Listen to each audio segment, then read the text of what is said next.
Call the meeting to order. I'm going to do a roll call very quickly right now. I know that Mayor Pro Tem is on his way. Councilman Rodenbach is here. Councilman Spears, are you here? I'm here. Councilman Spears here. Councilman Waddell here. Councilman Andrews Here. Councilman DeJoyner Here. and the chair is here. We have a quorum. This time we will begin. It's meeting. Good morning, Mr. Mayor, members of council. Appreciate you taking time, as usual, out of your busy day to do this. Hopefully we'll get you out of here and you can enjoy some of the spring weather this afternoon. We have a number of items on the agenda. It's not particularly long, but this is generally an interim update for you as to where we stand. Back in January, when we had our last workshop, we were looking at what you wanted to see included in your budget. We got guidance from you with regard to provision of a tax rate, and we will show you today what that net neutral tax rate looks like. And then we were also a significantly larger deficit in the budget than we believe we are in now. I still caution you, it is early. Sales tax numbers are still very, very fresh because of the delay in reporting. But we do have good numbers from the county with regard to the tax base and the increase in the tax base. So we'll be able to show you that calculation. We also want to talk to you a little bit about potential fee increases across the organization. We have a number of fees. We had hoped to be able to be a little more systematic about this, but unfortunately, we just haven't been able to get that together yet. So we're going to talk specifically about stormwater fees, Parks and Rec cost recovery model, and then we're going to talk about some fees for fire adjustments. At some point this morning, Jennifer Rigby with the county is going to come through and talk to you about the opioid funding. Councilman Waddell is already familiar with this since he's already a part of the joint committee that gets the preliminary look at that. But Jennifer's going to come to us and talk to us about what progress they've made with regard to those opioid funds, and then what they propose to do going forward. You will recall that the city relinquishes its money to the county simply because it's so small in terms of amounts, and we throw in with them, and so they have to do the presentation to both boards, and you have to bless it so that it can be included in the budget. And then I did skip one thing. Aubrey Parsley is going to talk to us a little bit about the Civic and Cultural Agency's competitive process. And what he saw in terms of applications that came through and recommendations that will be coming from the staff. And as we close this morning or early this afternoon, I will talk to you about some general guidelines going forward.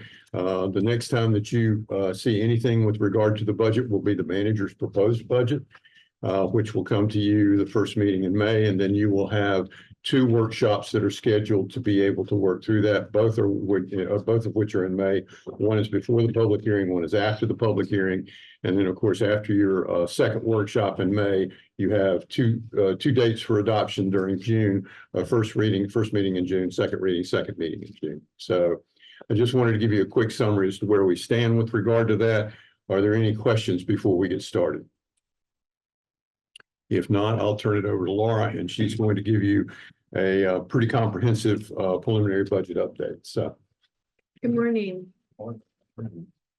The first thing I'd like to show you is just an overview of FY26 development schedule. As Tony said, we have multiple work sessions with you. We've already have 3 counting today. We have 2 more that are scheduled in May. City manager's recommended budget will be presented the first week in May, followed by the public hearing in May, and then adoption in June, as he had just specified. At the onset of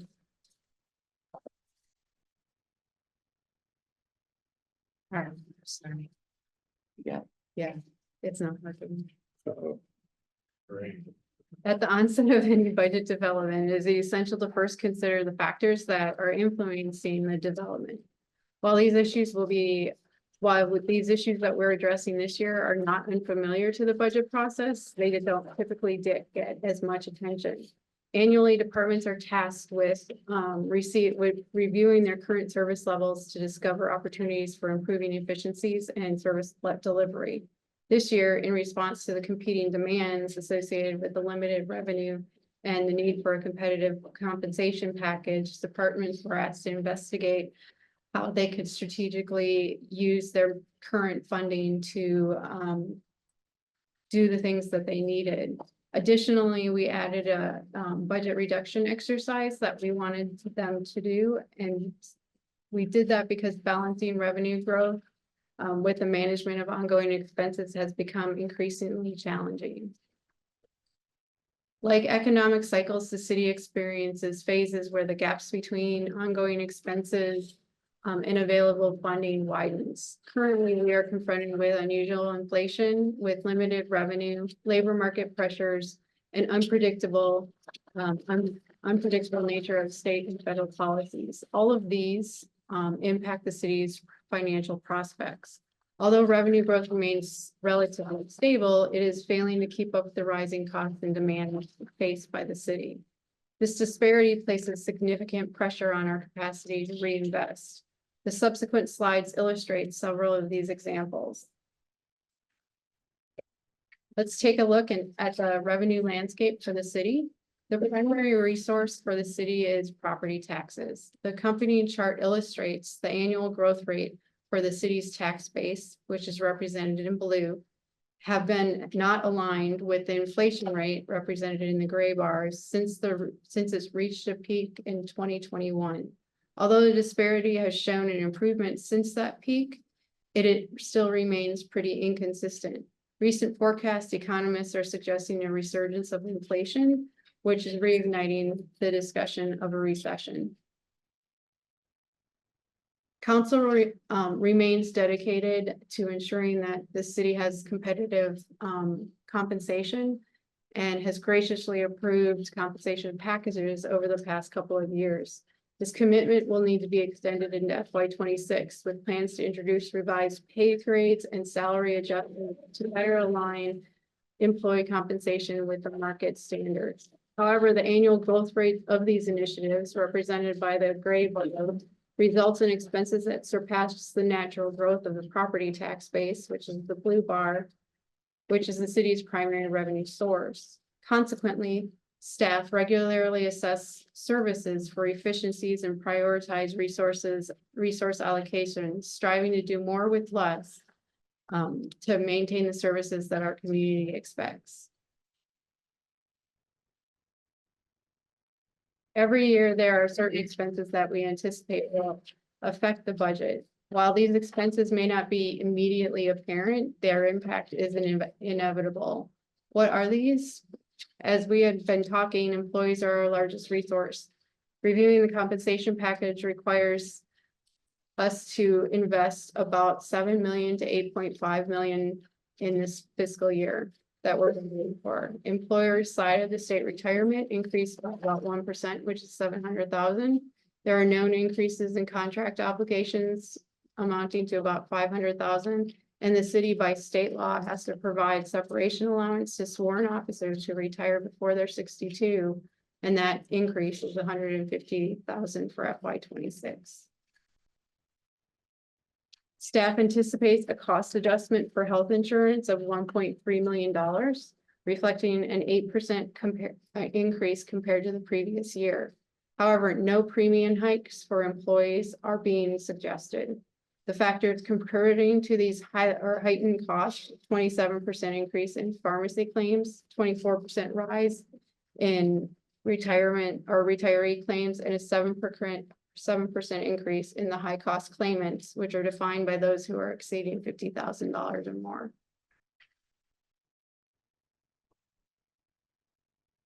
As council is aware, the components necessary for a budget development will always not align in the manner that we need them to. It is essential for revenues to accumulate during the current fiscal year to inform revenue trends for the next year, but we must commence planning of the budget nevertheless. I want to remind council where we began the process in the fall. Early November forecast had a surplus of revenue of only 1.8 and to 5.6, and this was before any new enhancements were received. With the known compensation demands, staff set out for a targeted exercise to identify possible reductions in service levels. To address the anticipated shortfall, departments were instructed to reassess their budgets and explore options to modify service delivery to achieve reductions in the general fund.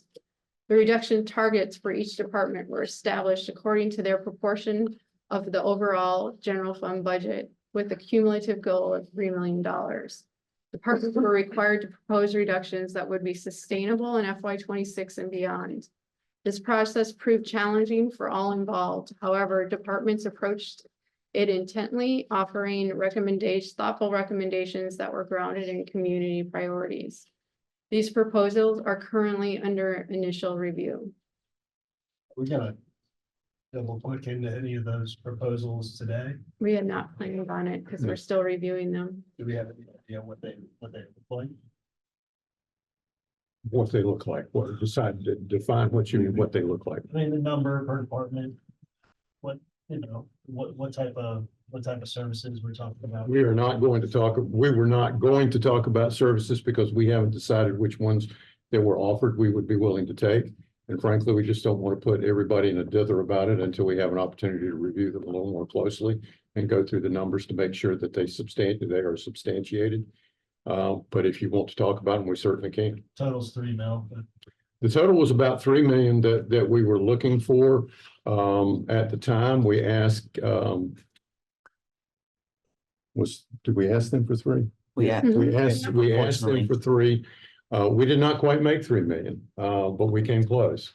And some of the proposals at first blush looked good, others looked probably not viable. And so we're in the process now of trying to go back through and verify numbers to make sure that the numbers that were put forward by the departments are indeed correct. And then to determine how they rank in priority to other departments in terms of meeting the gap. As you'll see, as Laura gets to the end of this, the gap has come down as a result of some revenue changes that we are making, or some changes that we're making that will enhance revenue.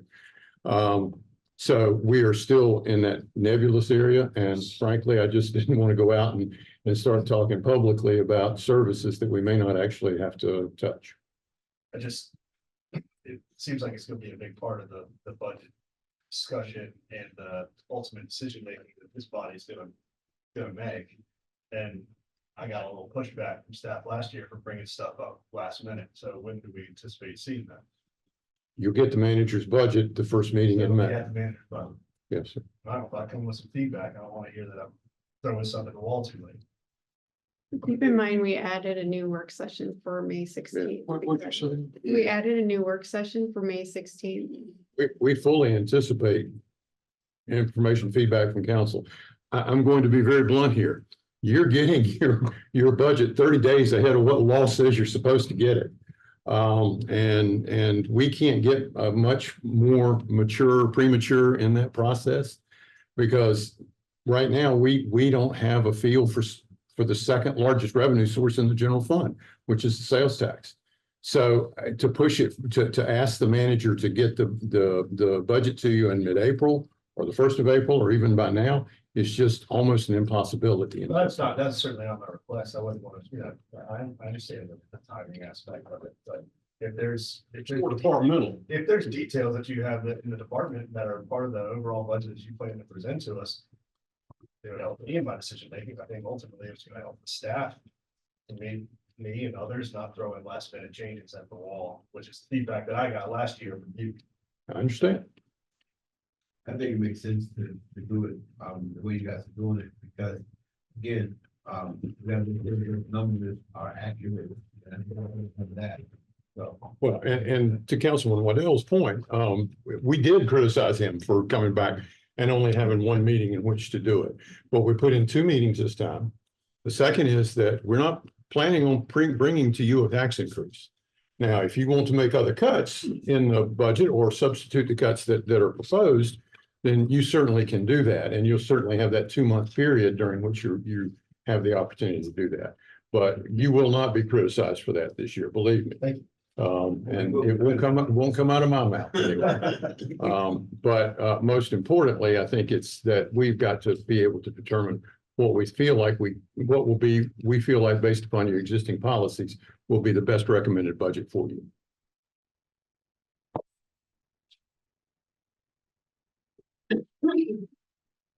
Dylan.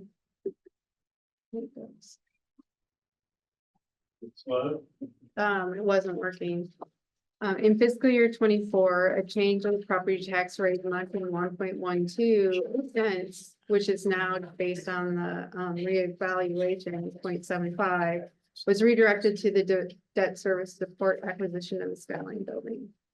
This adjustment has reduced the general fund's base revenue, which is a contributing factor to the constrained revenue growth we are experiencing now. We want to share some good news with council. Listen, listen close. Okay, council's dedication to the sale of surplus property and redirecting that funds to paying off the variable interest rate in the debt service associated with the Skyline. We have an opportunity to shift back 1/4 cent of the property tax rate to the general fund. That amounts to just under $1 million.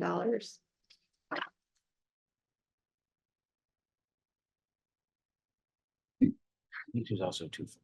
I think Dylan. I think you're too far too. Double A or triple A? No, it needs to work. Sorry. We will be suggesting also the de-obligation of the rail realignment project. This is a $3.5 million project, and we want to put the application to the remaining fund or project into debt service and shift the amount back to the general fund, that it will, the capacity that it will create.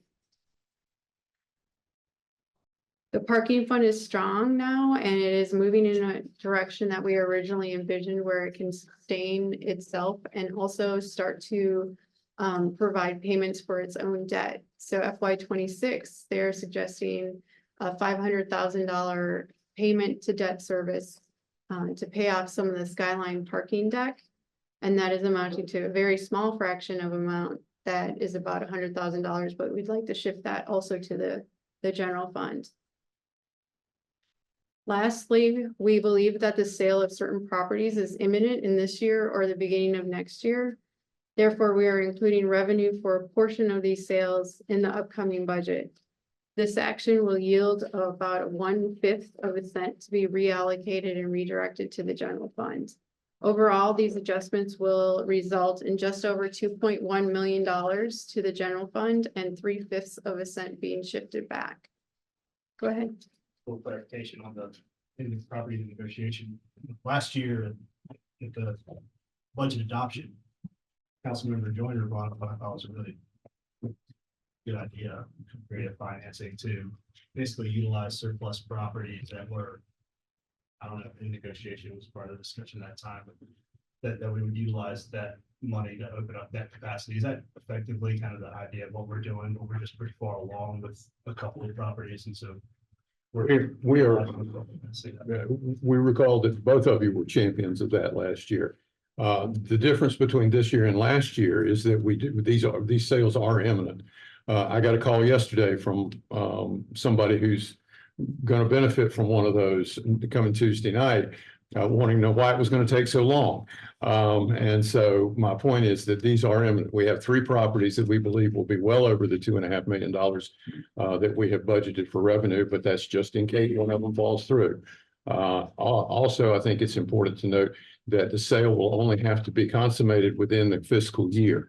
So if it doesn't have to be consummated before July 1. So as long as we get it done during the fiscal year, the revenue will come in and you'll be able to do that. This is a great story, folks. 4 really good elements here. First of all, the payment of the variable interest rate on this particular building. We knew all along we needed to do this, and we have concentrated on being able to do that. And sales of property and other things are going to allow us to do it. The second thing is the de-obligation of the rail realignment money. That is money that right now just is sitting there. Doesn't look like it's going to go anywhere for a number of reasons. Not the least of which is the juxtaposition of this project with the Cape Fear Memorial Bridge replacement. The third is the acceleration of the parking debt. This is something that the mayor, can you go backwards, please? I'm trying. This is something that the mayor has been advocating for at least 16 years now, that we should be able to get rates out of our parking fund that allow it not only to be self-sufficient, but begin to pay its own debt, which is part of the self-sufficiency. That is an amazing thing. And we believe we are at the market rate for that parking, but it is yielding results for us that is going to allow us to supplant money. And then the fourth one is the property negotiations that we just discussed. Again, 2.5 million of a total of, I don't know, something over 3 million or $4 million worth of property that'll be sold. So it's a conservative estimate, but it's still a good way of going about it. If we are fortunate enough to be able to obtain permission from the state legislature to get the arcane statutes that are in place for property disposition altered somewhat so that we can move a little more quickly, then we will have the opportunity to put even more and gain even more over the course of the next year. But these 4 items it's very important to me for y'all to understand, and I'm sure you do, but I'm going to say it anyway, that we're going to propose using this money to buy down the debt. We're not going to take it and put it into the fund, into the general fund. That's a one-time use of money.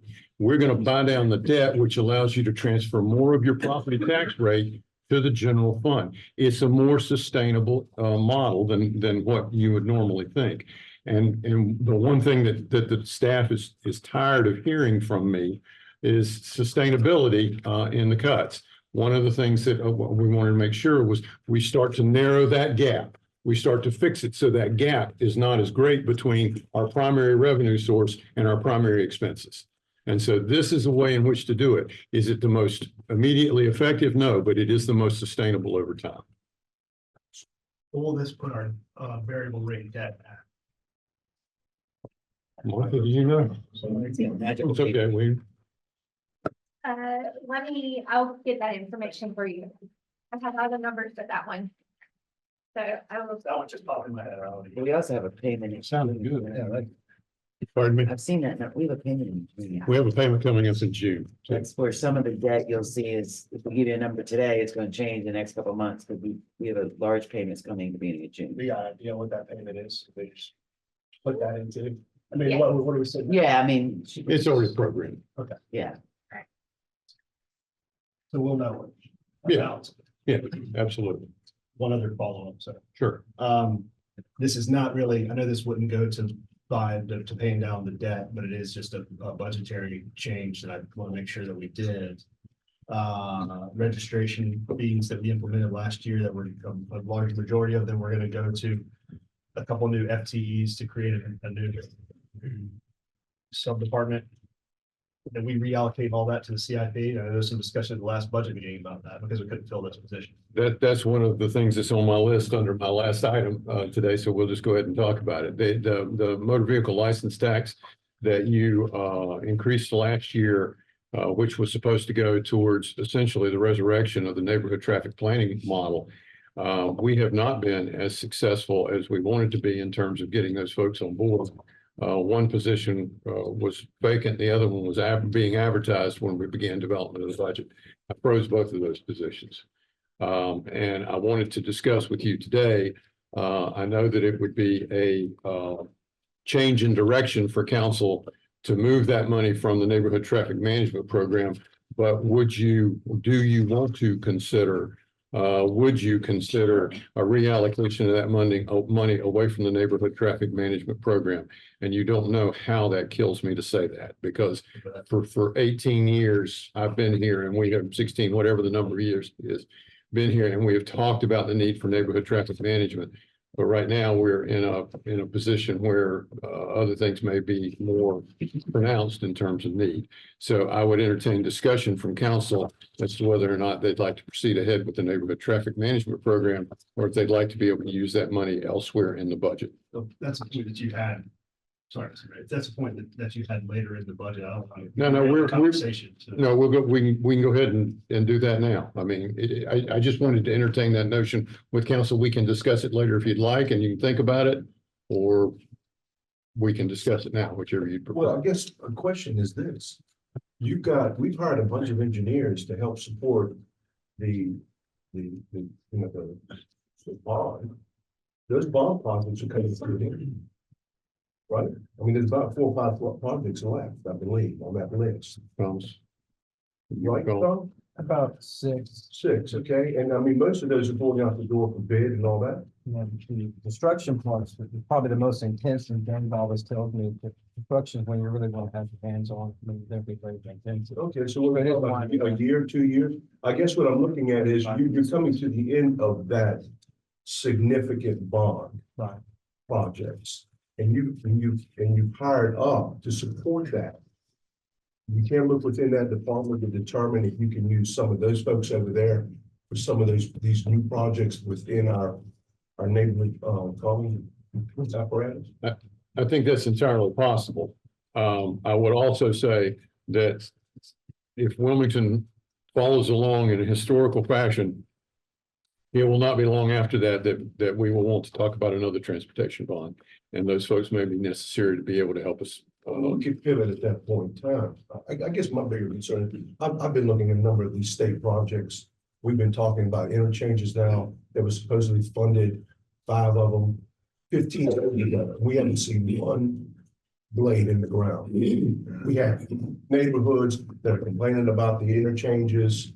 I mean, I can talk to Mike about this and you guys about this all day long. Delay, which is driving the cost up that makes the project then unfeasible for us. And I guess I'm looking from within our group, our staff, which I know we've got some issues down here on the river we're gonna have to look at with the bulkhead and what have you. But we've ramped up for those bond projects. Yes. And I think we need to reevaluate within that department what we can do to use those people that we currently have understaffed in other areas. I have a real concern about what I'm seeing at the federal level with federal funding, as well as the state level with federal funding, because a lot of it is being diverted to the western part of the state.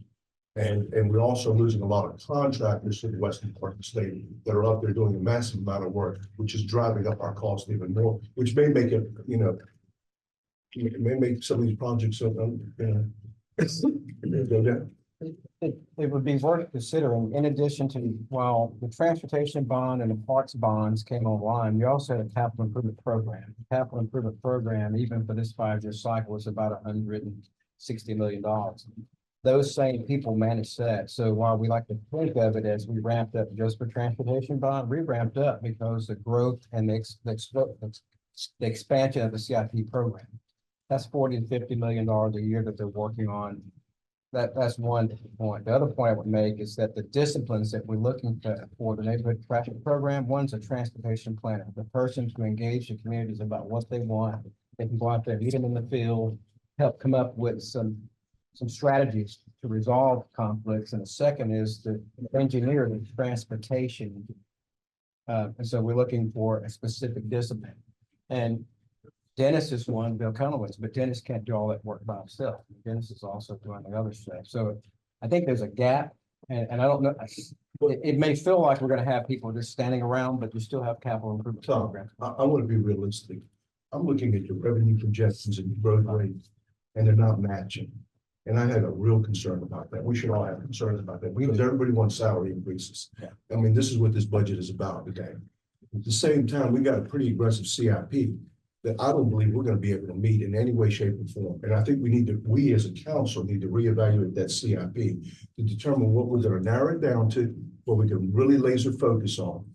And then we can put it up in 3 buckets, 5 buckets. I don't care if you 1 to 5 years, 5 to 10, and then forever.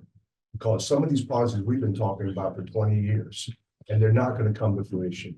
And we need to be realistic with what is important to the city, as opposed to a wish list. And I know every one of us come on these councils and want different things, but at some point in time, we can say these things are going to be way, way, way down the line, and really start focusing on projects that we think that we can have an impact on, and then we can make it happen quicker than what we have been doing, because our cost, all these projects have been dramatically up because of delay for a lot of different reasons. I'm not blaming you guys, but there's a lot of issues that go into that. And we're living in a dreamland if we think that we're going to approve these projects, and these projects should have been done within a 7 or 8 year period, and they're taking 10, 15, 20 years to be done. And you got demand for growth in salaries. Well, We can't do both, guys. I'm sorry. Well, I think I hear what you're saying. And we need to assess later down the line.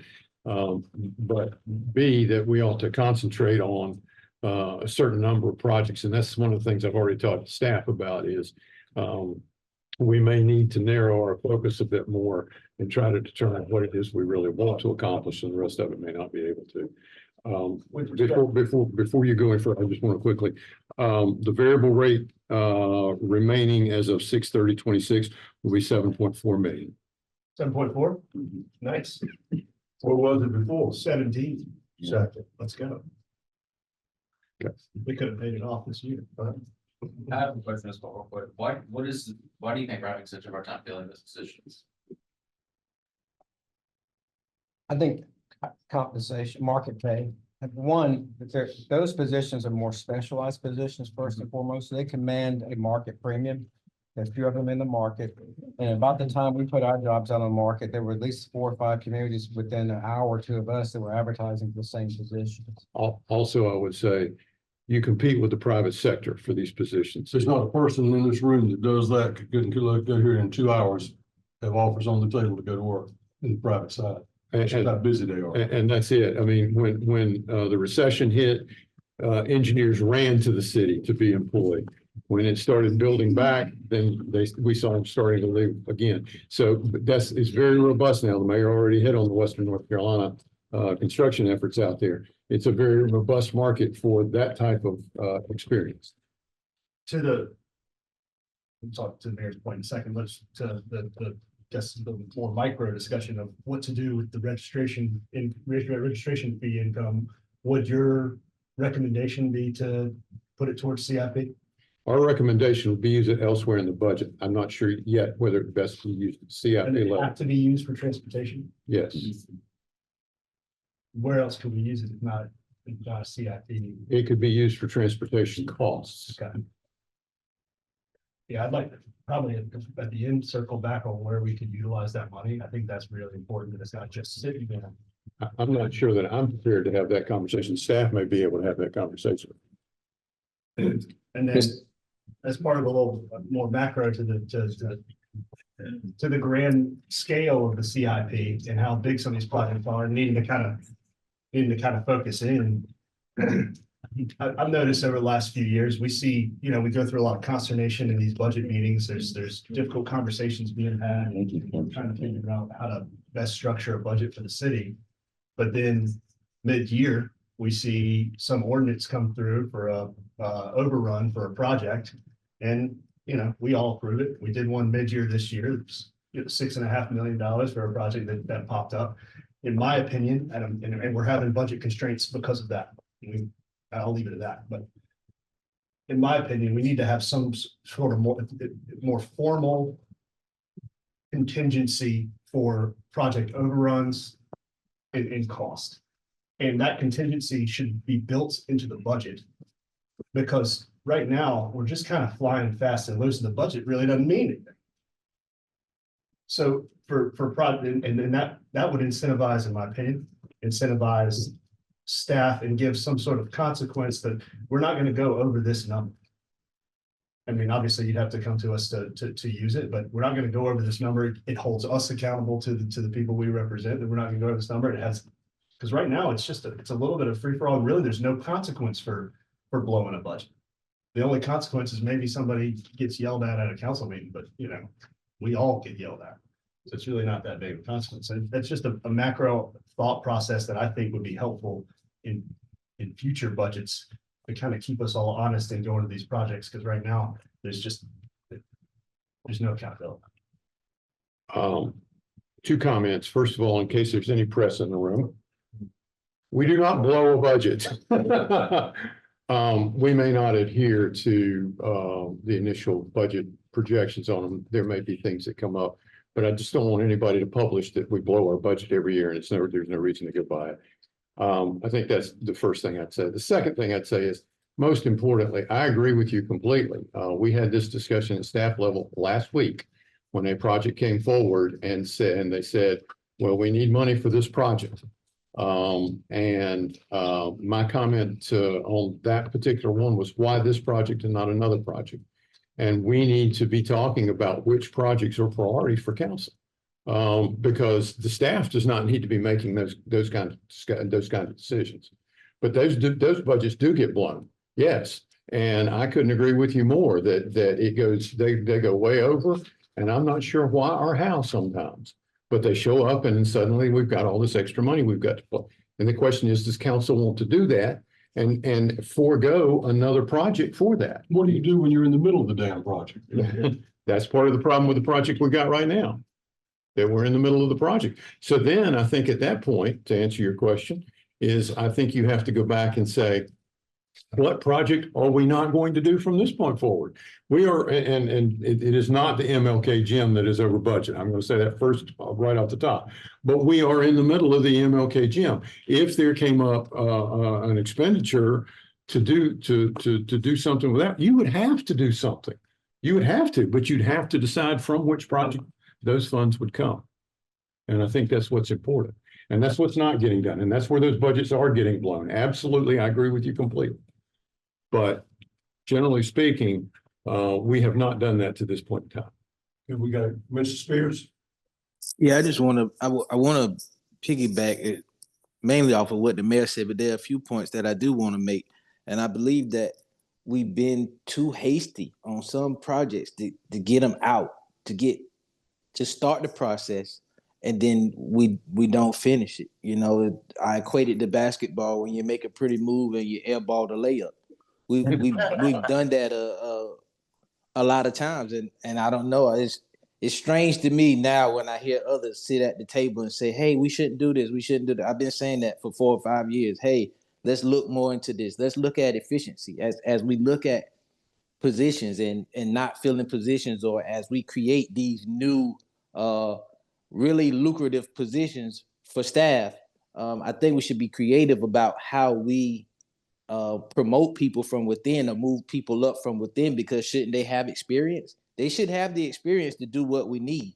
And so maybe we should spread it around instead of bringing in some top dollar personnel person to just do one specific job, when we should be really every day training people or giving them the opportunity to exercise the expertise that they have for this organization.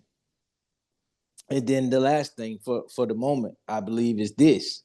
You know, we sit down, we have these budget work sessions and we talk about the budget, but this conversation or these conversations are Luke really leads us in these conversations. And I don't care who gets upset about it, but I feel like the direction that we go about the budget comes from wherever the numbers that Luke's had, or the conversations that Luke has had prior to the budget.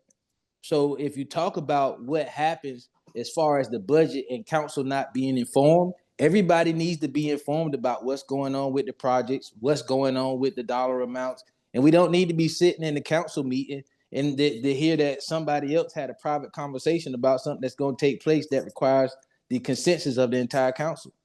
That's just how I feel.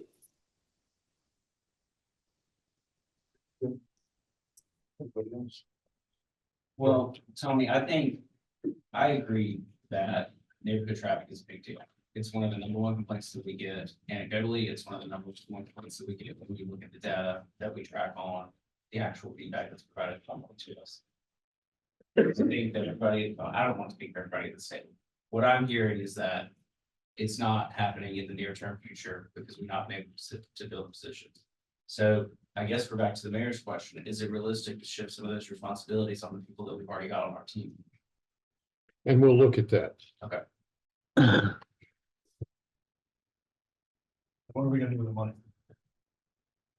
I don't think we're prepared yet to be able to say that, simply because we didn't know whether you were prepared to reallocate. How much is it? $1.8 million. How much? 1.8. But if, for example, and I'm spitballing here, so don't hold me to the numbers. But if we had a transportation initiative that was ongoing, we could shift that money to it and free the money up that was on that transportation initiative for something else. That's the reason I'm saying I don't necessarily want to commit to the capital improvement program. It may be that we use it for CIP repaving and move some of that debt, some of that CIP tax rate over to the general fund. I'd just like the opportunity to look at the flexibility where I think it would have the most impact. Certainly, we'll be glad to bring you options if that's what you want to see, but we'd like to have the opportunity to do With the that. positions. No disrespect to anybody here, but even if you hire somebody today, by the time they went out there to decide it, and I'm just using Oak Road as. I'm not being disrespectful. I'm just telling you the realities of what I'm seeing on the ground. And then when I get back to start asking questions about it, well, we had to have some issues with CFPU. I've got some issues with Duke Power. We've got some issues with the state. We've got some issues here. We're gonna have to delay this. We're gonna have to delay this. We're gonna have to delay this. And that's how it rolls. If I'm lying, I'm dying. You're absolutely right, Okay? Mr. And Mayor. all I'm just saying is, even if you hired them today, even if he was in this room or she was in this room this day, it's gonna take you 2 to 3 years before you even bring us something. And then after that, it could change. That's all I'm saying. I'm just talking about the realities of what I'm seeing on the ground and I just think that you could also use an outside firm for the design aspects. We got the money to pay for it. All I'm just saying is, we really need to think about the market stuff, but it's taking way too long for a lot of different reasons. I'm not blaming staff or anybody here, but there's a lot of moving parts to a lot of these projects, including acquisition of right of way. And the court process there, if somebody decides not to give it to us, so we work with us. So these projects are taking a lot longer, and I think our appetite may be more than what we can pay for. That's all I'm I saying. think it's entirely possible our appetite, or as my father used to say, our eyes are bigger than our tummy. I think that's entirely possible. But I would also say you got to decide when you're going to jump back in that pool. And if that's not this year, that's fine. We certainly can use this money elsewhere. But I just want to make sure, because I believe this body made a policy decision when we brought that revenue source to them last year and said it will be used for neighborhood traffic management. I just wanted to see if you had an appetite for doing something else with it this year. I did. Yes. Yes. Well, Tony, let me say this. I mean, we all know I was adamantly opposed to that vehicle tax. Still am. And today to find out that we hadn't done anything with it. And we're in a tight now. You know, last year as we sat at this table, we talked about how tight things were. Now things are tight. But we've leveraged an extra $25 on people with vehicles, and we didn't do anything with the money. So now we need to reallocate. So we hadn't even seen a new traffic sign go in some of these people's neighborhoods. But here we are sitting with $1.8 million, and people, when they go to pay vehicle registration, boom, an extra $25. You know, they could get 2 dozens of eggs for those $25. So I mean, if we're gonna look to do something, let's look to do something, man. And I know it's hindsight is 2020, but you know, we could have started that program at a lower dollar amount. I tried it. I got out finagled in that, but here we are again. Eyes bigger than our stomach. My grandmother used to say the same thing. And you know, what do the taxpayers have from this? Nothing. And what are they gonna have from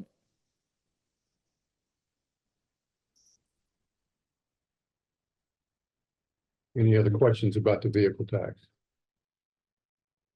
Okay, we're I gonna- apologize for the diversion, but we got one big mark out of the way. That's what these meetings are for. That's where we get really good stuff. Well, that- We kind of jump in. Either jump in or we've got a list at the end of the meeting, whichever you want. Nothing personal. Absolutely. If it was personal. I've always advocated that we should have, we don't need to wait till go in a budget workshop. We need to sit down at least once during the year and just have these open meetings where we get this stuff out on the table and talk about it. That's fine. And I agree with that, Charlie, and talking to Tony when I first got on, that, you know, I really want to see, we do a retreat, whatever, at the beginning of every fiscal year, and sit down and say, what are our priorities? Even if we have to take the little speaking docs and put them on the chart. To do that, Celeste. It's a good method. It's a good thing to do so that we have our priorities and staff has its direction about what our priorities are before we get to this point. Proceed. Hurry. All right, we're now gonna move into the general fund and what some of our assumptions are.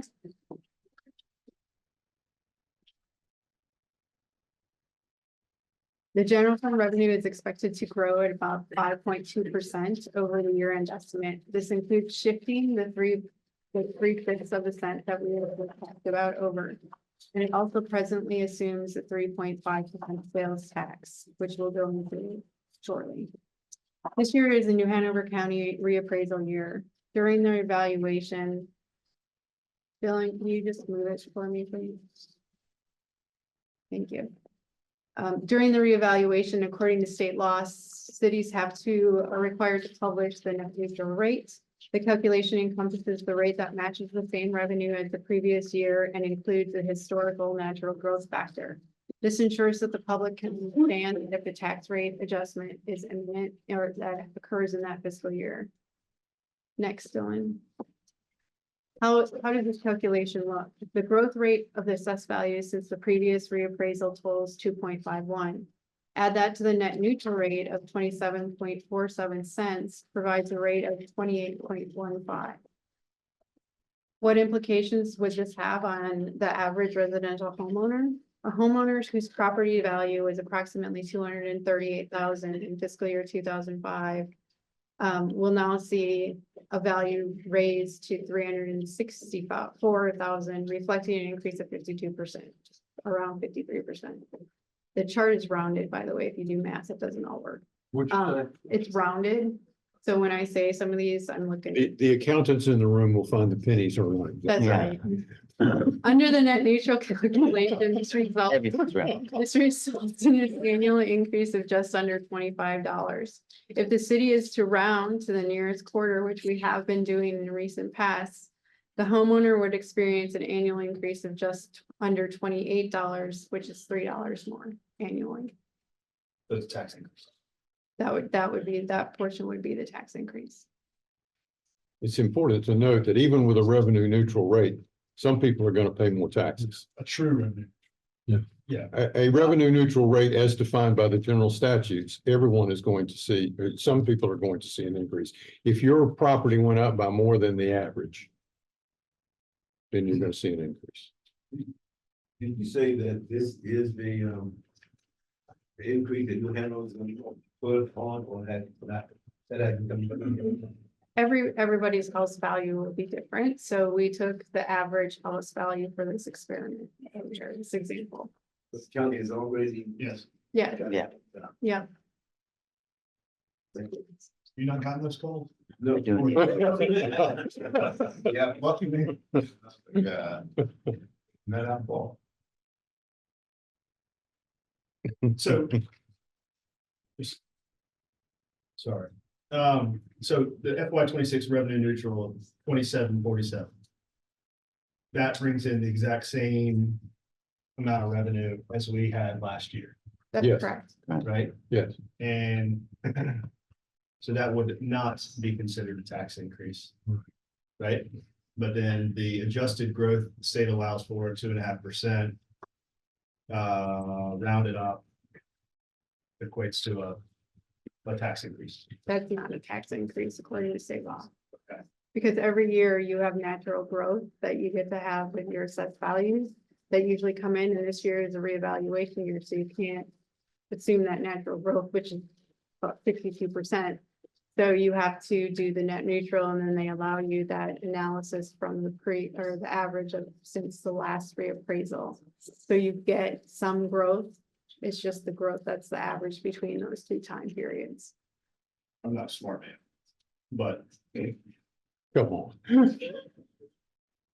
people will be paying more taxes. That's right. So It's the net neutral concept that I think is throwing people off. I understand. I would call it a tax. Step downs. We're abiding by state statute. I understand. Illegal. So there's a summary for property tax. The tax rate went from 42 cents to 28.25 cents in this scenario. This does include the net neutral plus growth. It does include 3/5 of a cent being shifted back from debt service, and it does include the rounding to the nearest quarter. The general fund will receive 22.48 cents, of which 0.67, which is the new 1 cent, is dedicated to the affordable housing efforts. The debt service will receive 5.77 cents, which of that 0.67, which is the 1 cent that's dedicated to the maintenance projects that we put in place last year. 1 cent is now equivalent to $3.5 million. Let me point out for everyone in the room. We had previously said 1 penny of the tax rate went to affordable housing. We have made an adjustment in that this year. We are not allowing that to grow in accordance with the reappraisal. We are not proposing to go from 2.3 million to 3.5 million. We are proposing to keep it at 2.3 million, which is the same contribution, or at least close to the same contribution that we're making this year. It gets the natural growth to it. Right, it's the natural growth. But my point is, we can no longer say we have a penny going to affordable housing because it did not grow by $1.2 million. We just have to rebrand it. I just want to call that out. I don't want anybody to come back and say we didn't call that out to you. What's, I advocated for that last year. I think that's wise. What's the fund balance on? I've got a piece of paper here. And then this may be We had $4 million in there. I think that I'm seeing 11.3, but a lot of it's obligated. None of that's up. Rachel, I think at that meeting our last meeting, there indicated about 4 million left. I think you asked that question. Or do we, I think a lot of that's accounting for what's obligated on the top of that report. so, and what was, remind me, what did we we did an adjustment to our policy for that. What are we basically, like, on an annual basis, are we removing that and putting it in the general fund? What's the If cap? it's above. 2.5 times that 2.3 million. Is in there. So, 5, I can't even, 5.6, 5.4, 4.6, 4.6. so okay. 2.5 times. It's about Sorry. 5 to. And if the number you have on that paperboard is what, 11 million is what you're showing? 300. We've allocated some of that this year already for specific projects. If you recall, we just had one on council's agenda not too long ago. Last week. Yeah, I think there's around less than 5 million, somewhere around there. So we don't anticipate moving any over to the general fund. And there's several projects that are still outstanding that they're negotiating. So I mean, I'll look at Tom, that's his, but I mean, I What's the would, policy state? Like, when does that money move over to the general The fund? policy statement we brought to you in January said after the receipt of the audit, we would do an analysis of the fund balance in the Affordable Housing Fund.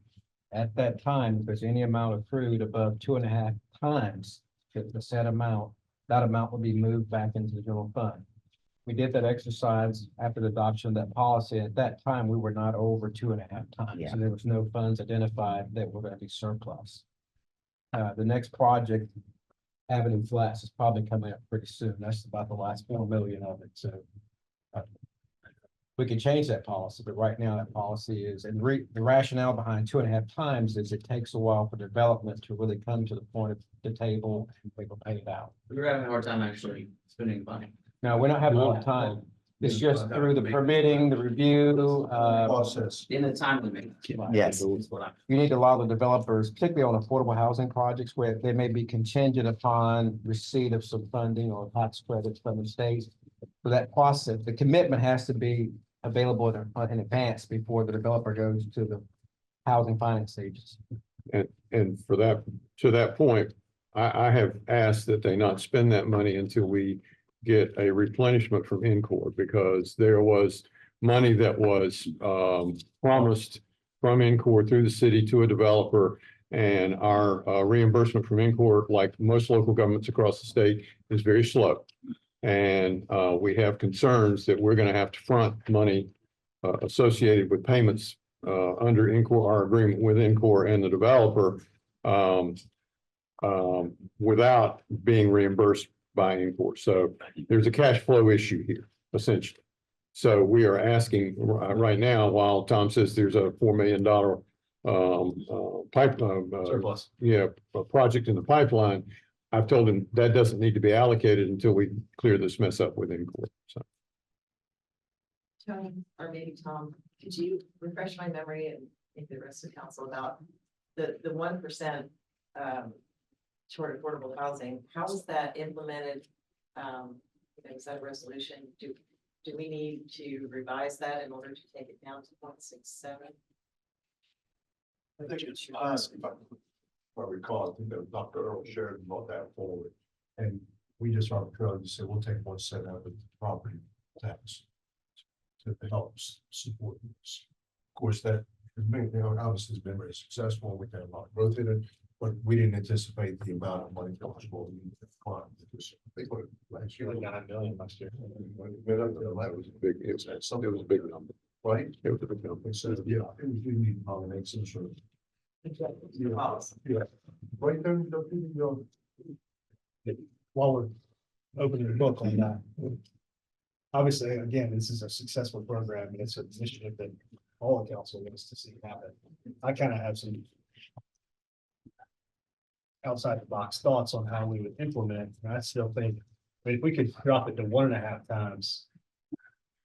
Move some of that money out the door into the general fund for the budget purposes with an understanding that we can go to the fund balance and hold that. If we have a project ready to go right now, let's go. That we can hit that, we can replenish that fund pretty easily if we needed to. That's entirely up to council as to how much you want to keep in that fund and where you want to fund affordable housing from. Absolutely council prerogative. The only thing I would say is, and I think Tom could chime in on this, is we have more developments in the pipelines now than we've got money. Now, whether or not they all materialize remains to be seen, I agree. But we do have a number of developers now that we have money out there and they know we have money out there who are coming forward and trying to utilize it. But again, council's prerogative as to how you want to fund this. Just to double click on that. If we were to take it to 1.5 times, what would be the amount of money that we could move today to the general fund?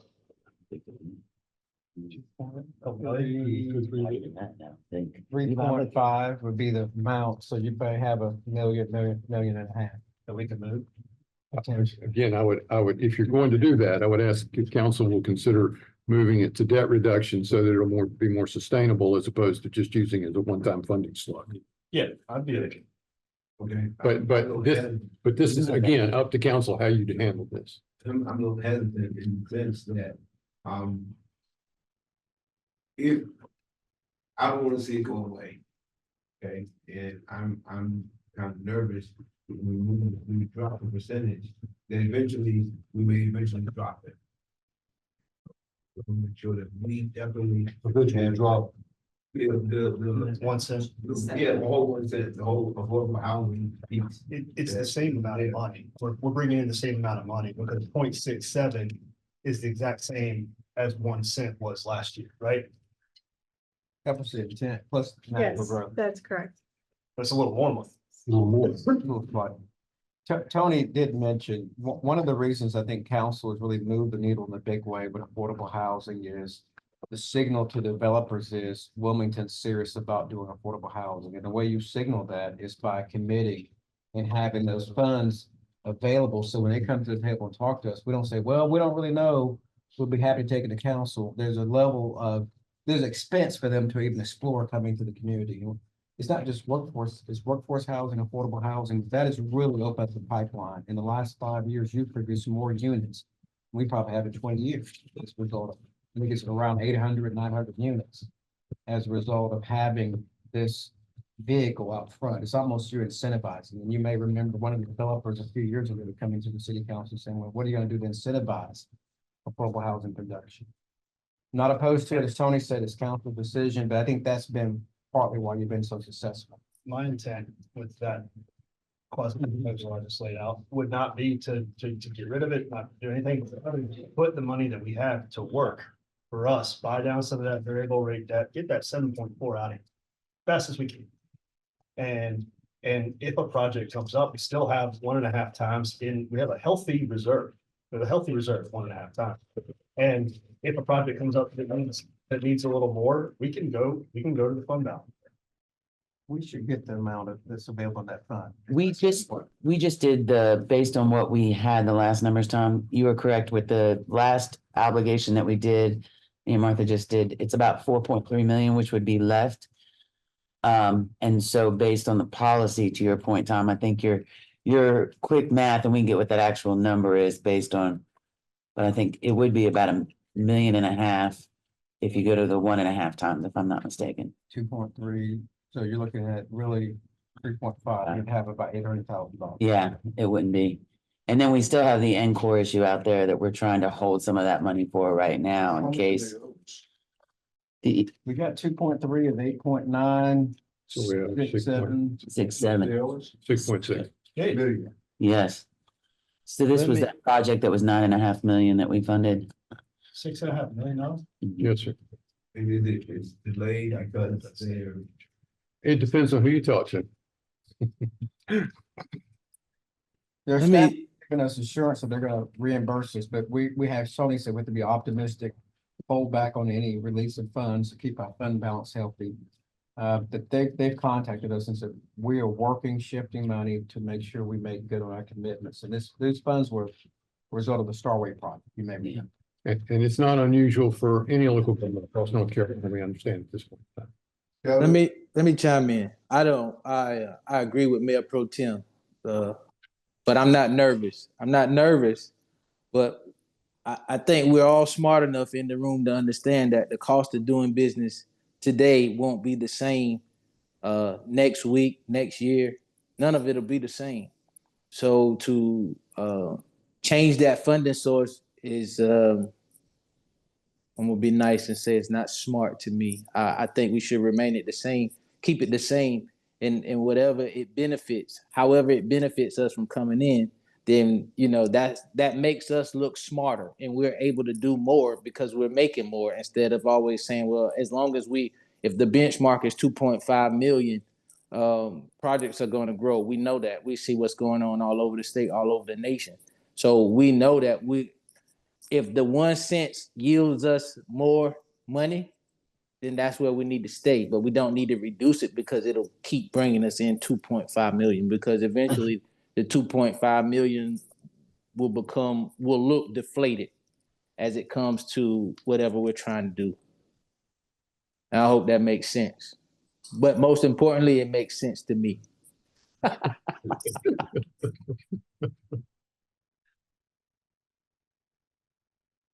My recollection on this policy was originally we were just allocating a fixed amount. And the thought was, council said, if we tie it to something that moves, it'll grow over time. But I would say, to be fair to council, you never envisioned that a penny would grow from 2.3 million. 2.3 to $3.5 million. We just didn't really envision that being a scenario. And so that's really why staff thought it may be advisable to provide some growth. We're not saying reduce it, but also take some of that growth that was really exceptional and put it towards general operations or debt service, something like that. I mean, I think when we passed this thing years ago, the 1 cent tax rate is about 1.3 million. Yeah. So, I mean, yeah, you've had growth. I have to agree with the Mayor Pro Tem and Councilmember Spears. We talk about all of our other projects are just going up exponentially as time goes on. And I think this was actually a very good idea to tie this to the property tax rate, because it reflects the increase in the cost of building. And so, as our property values go up, so do the costs of new housing and projects. And, I have to say that I think that we're going to have some projects come down the road that are going to require participation at the local level that it's going to be quite expensive. And I think we need to be prepared to do that.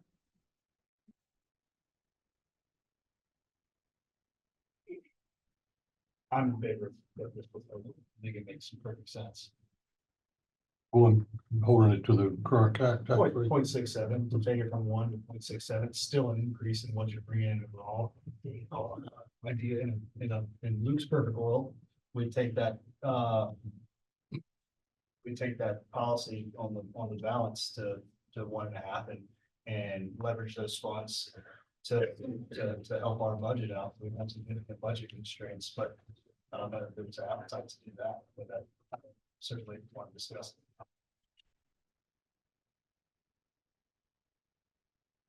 Understanding that the 6.7% is equal to the 1% More 1 cent. that we had in 25. Yes, the concept is the same. It's 1 cent that you would have growth every year with that natural growth. So the 6.7, 1 cent from last year. We're not taking less That's right.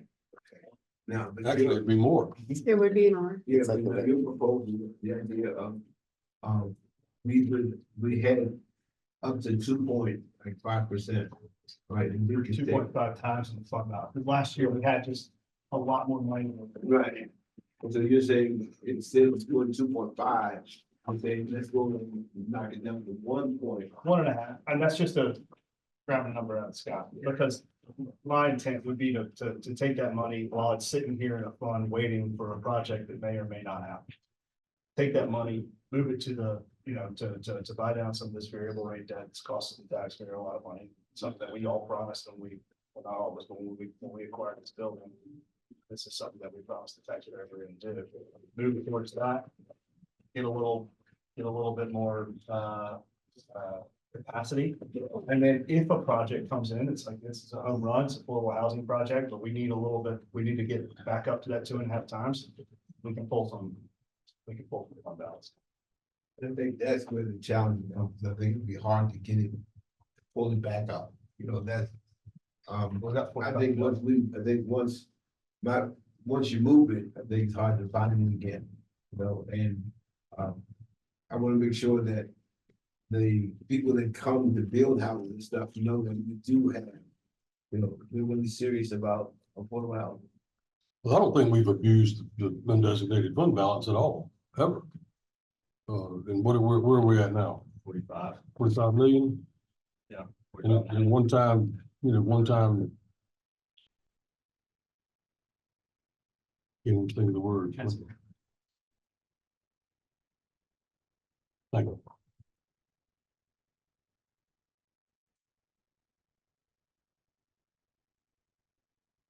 Coin. We have to make a decision like right now on this. No, this is Discussing it. right? this is a policy issue that council can make a decision on at any time. Okay. At this point in time, unless council moves a policy decision change, then we will proceed with the existing policy, which is 2.5 times. That policy we took some council action. to Yes, create yes, that sir. policy, Yes, right? Yeah. You would need to take action to change it.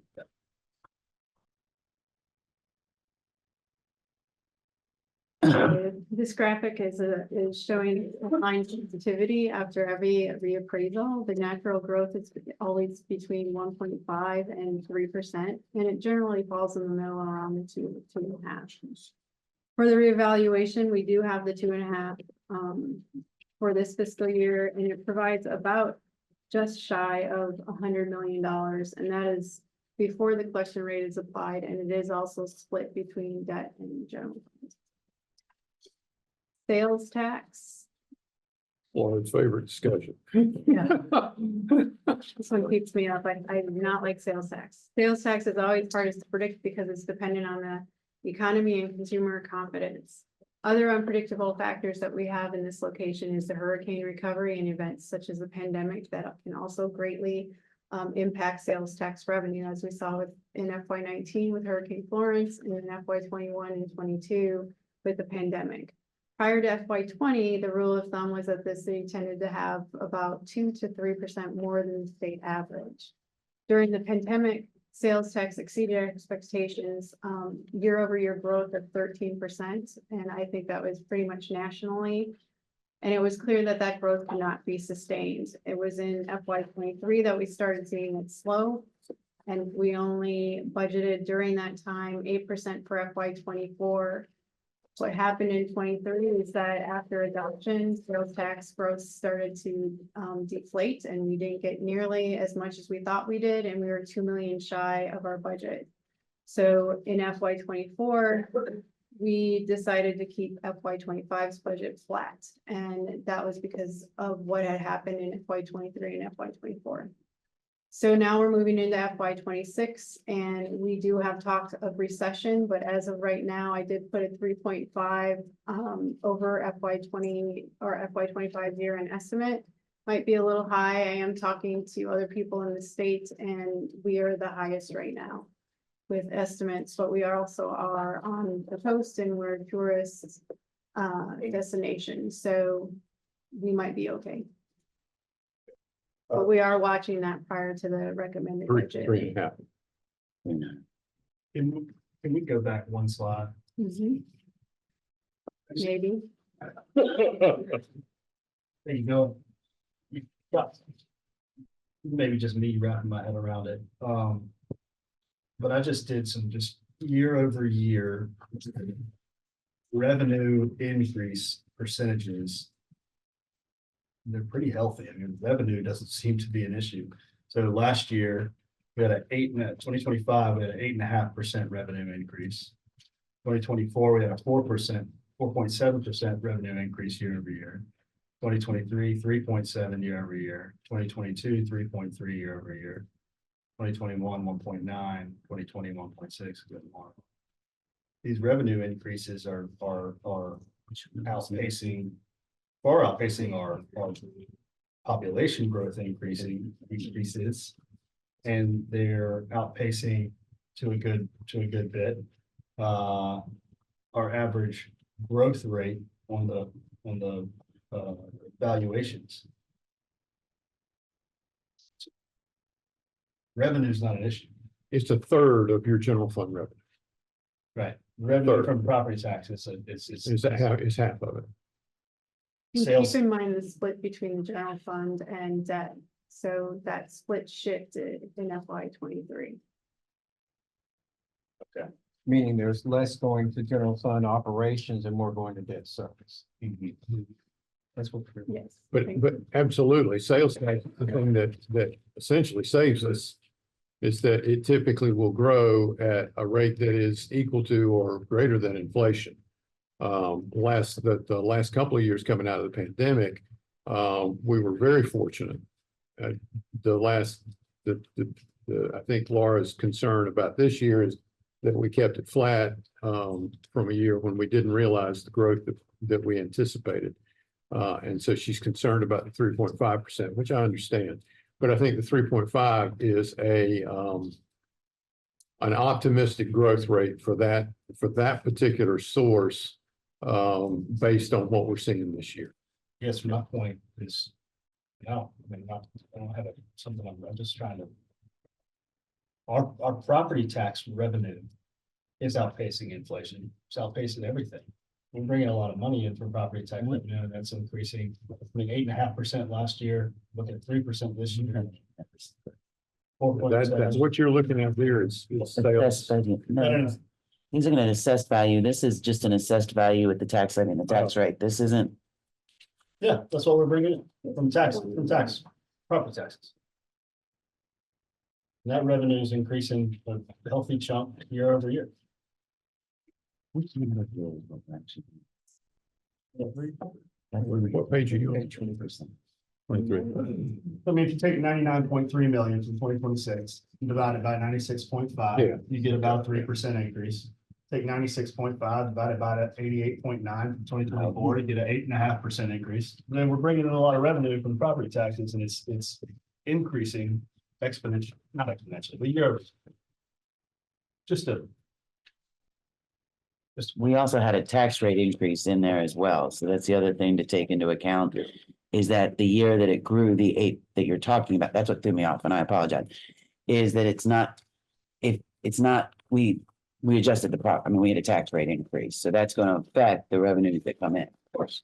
So that's the other reason that it's a big jump, but year over year, that's why we were thrown off down here, because on average, that's why we get the 2.5% growth.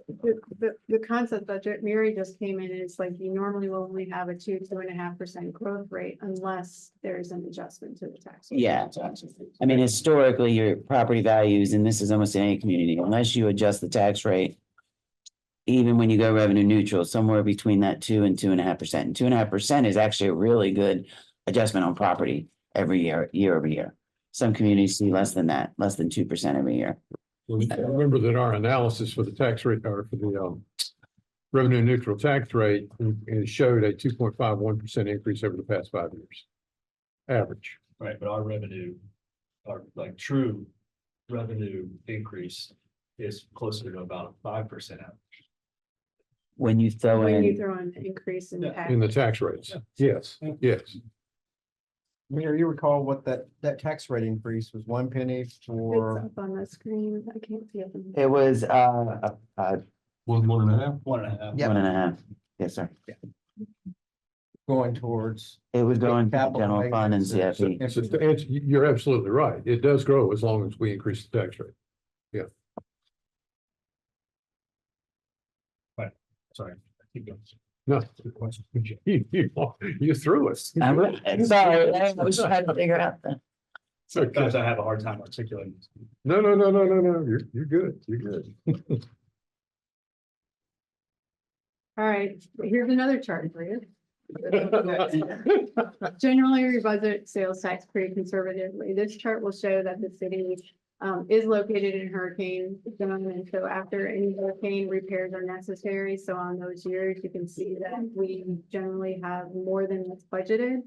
But it's not good practice to assume that we're gonna have a hurricane and to what degree that would create repairs. So pictured here, you can clearly see the 13% over year in FY 21 and FY 22. In FY 23, that's those where there was a decline in the sales tax. It was only 3% over the prior year. FY 24, you can see that we were shy $2 million of meeting that budget, which caused us to make FY 25 flat.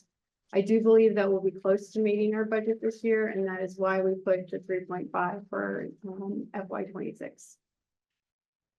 So where does this stand for the general fund? This slide outlines the potential general fund revenue for budget planning. We currently estimate this fund revenue to be just under $155 million. This figure includes all of the shifts from debt service earlier rounding to the closest cent. It does not include any of the reduction scenarios that we had talked about. After factoring the base budget and existing commitments, we anticipate a shortfall of $500,000 to $1 million.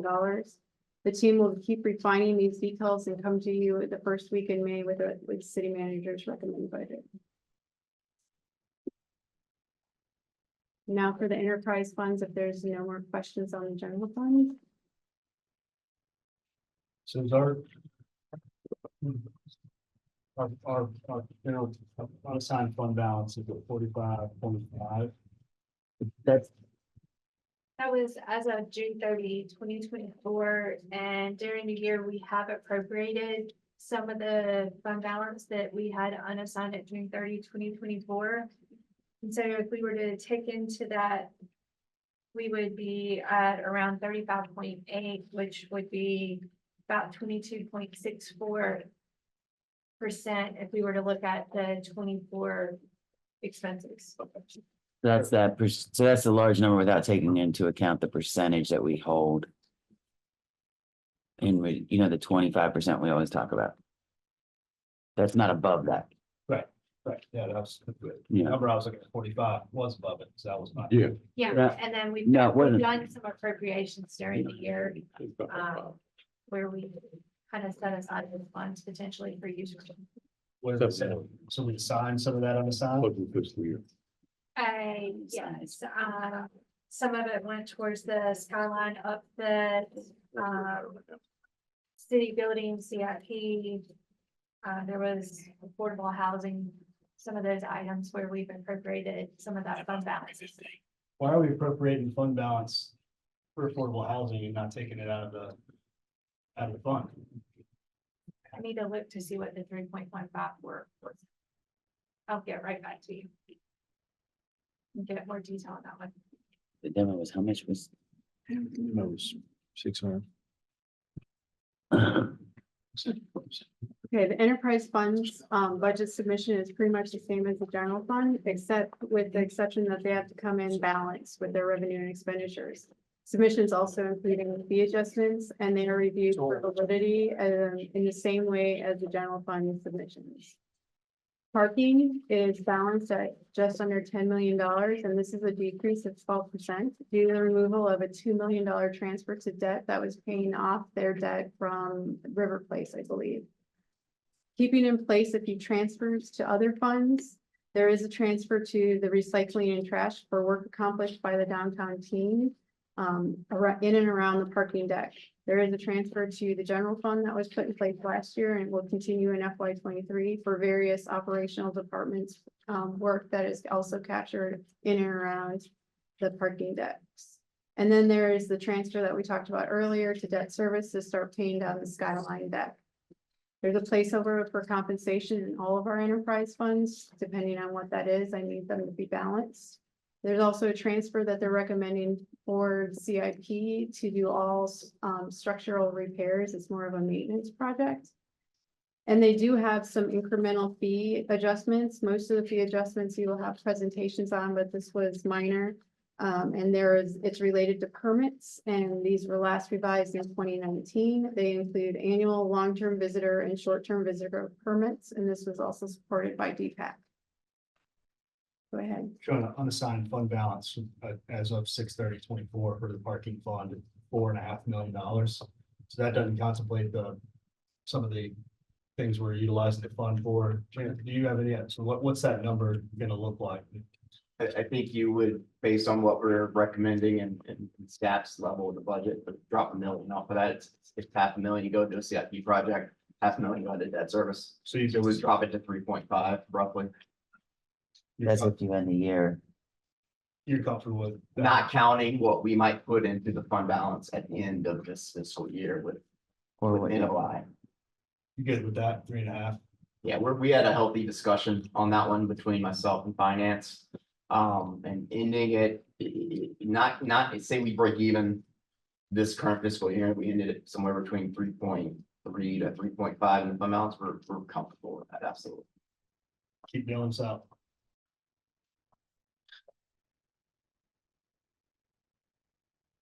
Stormwater is balanced at 16.2 million, which is an increase of 13%. And this is mainly due to money that is being transferred to Clear Run Branch and their annual stormwater drain. The project continues to have a nutrient program for Greenfield Lake. There's a placeholder for the compensation, and they also are asking to turn 2 intern positions into part-time positions. They also will have a fee adjustment recommendation, but that presentation will come further in today's today. That we're gonna ask every time, so. Just fine. We had about 13 million as of 6/30/24 in the stormwater management fund. Will that change? We're not moving any money. That will change a little bit by the transfer for Clear Run Branch, but for stormwater, it's very much into a financial model that is planned over in debt service. So they take account whatever is in the stormwater fund to plan all of the CIPs that go forward. Yeah, as I generally say,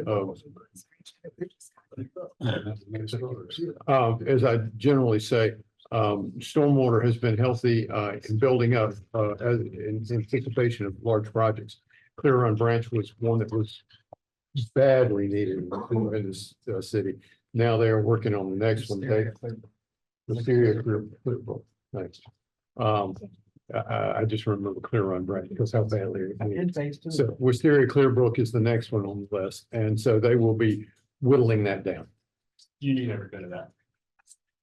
And we're actually going to propose, as you'll see, is when Dave does his presentation, is to increase the percentage rate increase on the rate. It's been 1% every year. We're going to talk about it going to 2%, which is about 38 cents or something like that. It's I mean, just the inception of that project, I mean, Charlie was here, when it was done, how many projects have we done? Dave, you done it?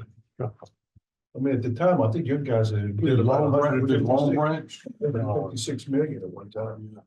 200 million now, 300. Since utility was put in place, we're spitballing a little bit. We're going to work with 40 projects.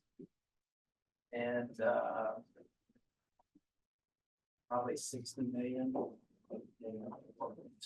Projects. Some of them are relatively small, but we run a branch so far. It's the biggest one. It affects the most. Especially when we add the phase 2 part, which is what Laura was just referring. The city of Wilmington got on the forefront of stormwater early on, and Dave was well known across the state for a long time as leading the way in stormwater, because that's what he was doing, stormwater services manager. We were very fortunate to get on the progressive edge of that and stay there. The problem, as Charlie will remember, is that we were going through a very aggressive annexation process, and there were a lot of stormwater issues to address in the unincorporated areas up until the time we took them in. So I've got nothing but high praise for our stormwater program and the way in which it's operated. Most importantly, the way in which council has steered the direction of that program over the course of years. Well, it's kind of like fighting Mother Nature, you know, so much of what we inherited through annexation was unengineered neighborhoods. That there was no talk of stormwater in those days. Stormwater forest comes to mind. It's a lot more difficult to do it after the fact. Retrofitted. Stormwater was a ditch back then. Pine Valley, huge, Yeah. and they wanted it done today. So we gave them a sidewalk. You finished on the stormwater. We're going to take a break from Laura's presentation. Jennifer Rigby is here with us from the county. I got to say this about Jennifer. She is the most positive person working in government. I swear, every time you see this woman, she's smiling. She's got a good attitude. She's really great to have as a presenter. Jennifer, I'm glad you're here. I've already briefed the council that you're going to give us an update on the opioid program and the proposals going forward, as well as an update as to where we're standing. So, Great. Well, thank you. Thank you for your kind comments. I'll send them on to Chris. Okay, thank you. Well, good morning. I'm glad to share with you some good news about the opioid settlement funds, the disbursement of those funds, and some early wins that we are seeing in terms of our data. But first, I want to kind of share with you a little bit of information. Our finance team, and I think this must be. It's a little thin. Oh, there we go. Our finance team has put together these first two slides for us to share with everyone the payment schedules, when we are receiving funds, how much. As you all know, we're receiving upwards of $36 million over the next 18 years. And so you can see from the bar graph, a lot of it is front loaded. We got a big chunk in fiscal year 24. And then we will receive continuous payments through fiscal year 39. You'll also notice, as you all know, we have combined the city and the county funds together for maximum impact. And so you'll see the first 3 years, you'll see under the city's allocation dollars, what we have done is we have combined them together. Those funds on behalf of the city are coming straight to the county now for disbursement. It's just a little bit easier for our finance teams in terms of paperwork and so forth. So wanted to bring that to everyone's attention. Also wanted to share with you all, and this is from our finance team, our projected cash flow. It's important for us to know what we're receiving in, what our planned expenditures are, kind of what that cash flow is, and what our projected cash balance is. And so if you recall from the first year that we began allocating these resources, we committed to our partners that we were in providing these funds for a 5-year time period. We're evaluating the programs, ensuring their success, and then adjusting accordingly to the success of the programs and the needs of the community. But so this gives us the cash flow for the first 5 years. And so you'll see we're down to about a $256,000 remaining cash balance at the end of 5 years. Let's see. So this is the good news. We are starting to see at a national level and at a local level, our overdose death trend starting to decrease, which is fantastic news. I think this is illustrative of, certainly at the local level, it's illustrative of the resources that you all and our Board of County Commissioners have deployed so rapidly into our community to get needed services to individuals. I'll share just an anecdote. Last week, some of us were at the North Carolina Association of County Commissioners meeting. This is a joint meeting that was held on the opioid settlement funds, and it was a symposium. And I will have to say our community is by and large leaps and bounds above many of our peers in terms of deploying these resources. You all asked to put together a strategic plan so we could utilize all the options in our tool belt in terms of different programs and initiatives.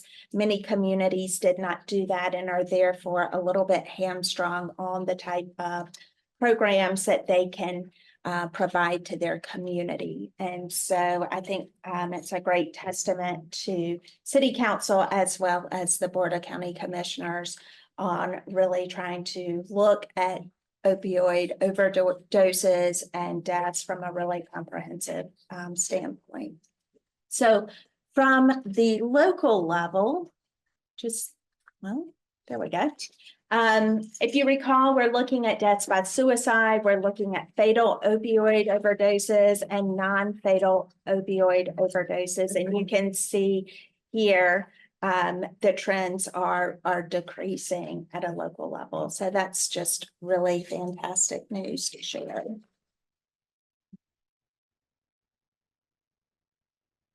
As we talk about the programs that we are funding, we have 15 opioid settlement funded programs. We have 9 different providers. This includes our sheriff's office. The 9 providers plus our sheriff's office, Wilmington Police Department, our street outreach team, and then our Office of Strategy is utilizing some of the funds for staff in terms of the data analysis and collection. We also have for fiscal year 24 and 25, $4.9 million in planned expenditures. We do have some programs that did not spend all of their funds initially. When we first started, it took some of our providers and partners a couple of months to get up to speed and kind of get those contracts and get the programs up and running. So we're truing up those funds. And then in January of this year, we held a public meeting, and that really was designed to outline the program successes. And each program came and presented their successes, and it was both qualitative and quantitative data that they were able to share with the community. So it's a really good opportunity for the community to understand the programs that are available and the programs that are the successes that we're seeing. If you look at the next slide, and this is our last slide, this is a summary of all of the different programs that have been funded and the recommendation from the joint elected committee for this next year. You'll notice there are a few new programs. We have Coastal Horizons with the medically assisted treatment at the detention facility. We're expanding that, so you'll see a little bit higher dollar value there in bold. You'll also see Coastal Horizons. They have a partnership with Opioid, and it's wearable devices. It's like a smart watch that helps providers understand when folks may be at risk of overdosing. And so they are scaling that program each year for 5 years. And so that represents the increase there. For Med North, they are also expanding their services. And then also for Coastal Horizons, the outpatient treatment for the uninsured, they are expanding their services as well. And so you'll see the total amount recommended for this upcoming year is almost 3.8 million. So I'm happy to answer any questions you have, or Jennifer, this is strictly programs only. correct, correct. Jennifer, I have a couple of comments really, and one question. The first thing I want to say is thank you for being one of the administrators of this. Thank you to Councilman Waddell, who's on the committee that's overseeing this. Thank you to everybody in the room, because I know there's a lot of people who touch this in a lot of different ways, and I think this is so important. And today's the first day that I've seen that chart. That's a really good visual, and I'm really happy to see that. 126 people served by MAT at detention.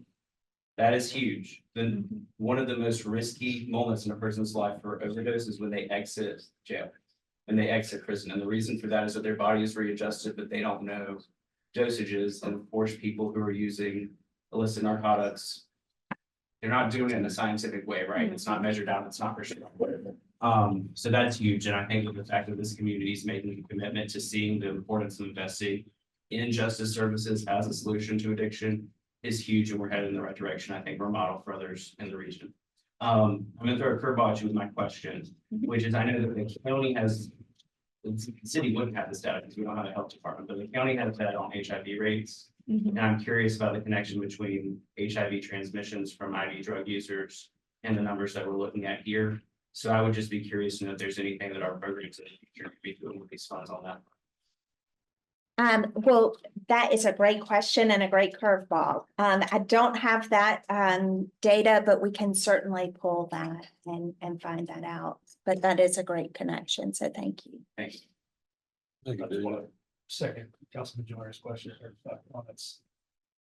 The plan that y'all, the staff put together, Tony, you're on that committee, and Jennifer, it's working really well. It almost brings tears to my eyes thinking about lives that are being saved and changed. And really all we had to do was say yes. I mean, they just put together a plan that was incredible. It hit every single piece that needed to be hit, and you're tweaking it as it needs to go. I mean, this is just already a success. Obviously, we have a ways to go. But thank you for the community, those of you all, and demographics for the work that you did here. I just had a little question. When we were in the throes of the drugstores the doctors over prescribing and the drugstores selling willy-nilly, that's one thing. That's hopefully behind us, that big number. So the people that we're treating now, they're inflicting, I mean, what they're using is illegal drugs. I mean, they're not, there's not so much of the prescribed drugs anymore. Is that a fair statement? I think that's a fair statement. You know, I think there's a lot of self-medication that is going on. There's certainly a mental health crisis. And then, of course, individuals are addressing that through self-medication. So. But it is called the opioid. I mean, and the opioids, that's what started all this. The illegal, I mean, they felt, you know, go to a doctor, get a prescription, go to the pharmacy, it's legal. But that kind of is behind us. I think so. I think To a great extent. there have been a lot of efforts made, a lot of restrictions put on providers. And Give you 3 days dose instead of 90 days or whatever. So So- that's part of the program. Correct. So there's been a big pullback in terms of the prescribing of the opioids. I think if the chief were here, though, he'd also talk to you about seeing a rise in fentanyl use. Sure, that's why my question. Yeah, so that's, it's one for the other, but yeah, the need is still out there. The program is doing great, Absolutely. with great strides. Seeing that graph come down is reassuring. And the numbers that we're able to put towards it, thanks to the lawsuit, are just, it's a godsend. So having said that, I think we're having a great effect. I think the origin of the problem is different, but it's still there. Sure. One other point is that's important, and I have a lot of people asking how much of my tax dollars go into this, not a dollar, this is tax money, this is all for the So settlement. It's being used absolutely the right way. I think I guess question, I know that when we did the settlement, we were involved in the settlement. I believe this was the first part of this. I think there was the distributors, which is what this is. Then there was the manufacturers piece. Has that suit been settled yet? Because I understood that there was going to be another pot of money that was going to be coming forward. This would be the largest settlement in U.S. history, so it would involve the distributors as well as the manufacturers. There are the pharmacists, the distributors, the manufacturers. There's also one that is currently being settled that is not a part of these dollars yet. So there's more money to come. And that one is the Purdue settlement. That one, there was some news coverage about that settlement months ago. It was a little premature. We don't have those numbers yet. But there is more to come. So the law firm that we had joined as part of this lawsuit, the city and the county at the time, is that firm still engaged in working through that process? Because I understood that they were going to go all the way through with this. Do we know? I believe so. I would have to defer to our county attorney on exactly the mechanics of that. But I believe there are still efforts underway and we are still receiving funds. I was gonna ask, I was looking like the education and the outreach. I was wondering, what else are we doing, maybe like to reach youth? That the what? reach youth, like preventive.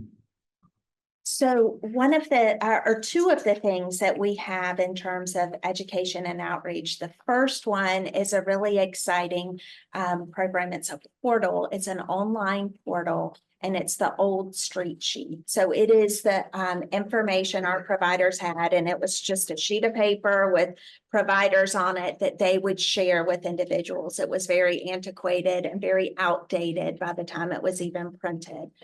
We have an electronic online portal that individuals can go in and find services specific to their needs. There's services for children and youth, there's services for men, women, and so they're able to tailor their needs and pull out specifically what is needed. So that is one piece of it.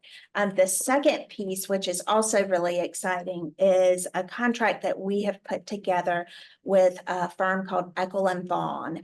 They are a public relations committee, and they did a lot of work at the state level on underage drinking. And so they have a lot of experience in getting information out to the community. And so they are charged with, and they're working on right now, trying to make sure that folks know, hey, what are the warning signs? What do I need to know before I find myself or a loved one in crisis? Once we're in a crisis, where do I go? Where do I send folks? And then they're also charged with helping to reduce the stigma that's preventing folks from getting treatment. So they have started their work.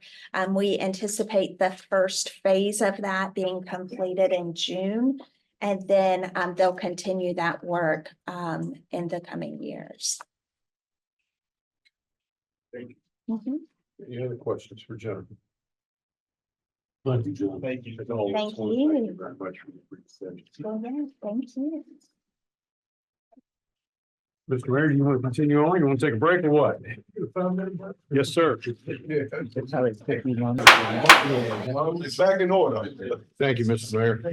I want to go back and touch on an answer to a question I think Councilman Waddell brought up, or at least, I don't know if it's a correct question. At the beginning of the fiscal year, we had $45.5 million in fund balance. We have rolled out some money out of that. There's almost $2 million for improvements that are going to be done to 115 3rd Street. There was a $3.15 million allocation that went to affordable housing that was 19 or 2022 obligation, not a 1922 obligation, a 2022 obligation to some affordable housing that was out on Middletown Loop Road, which is age restricted housing. I'm sorry, the almost $2 million was for purchase order roll up. Purchase orders that rolled from one year to the next.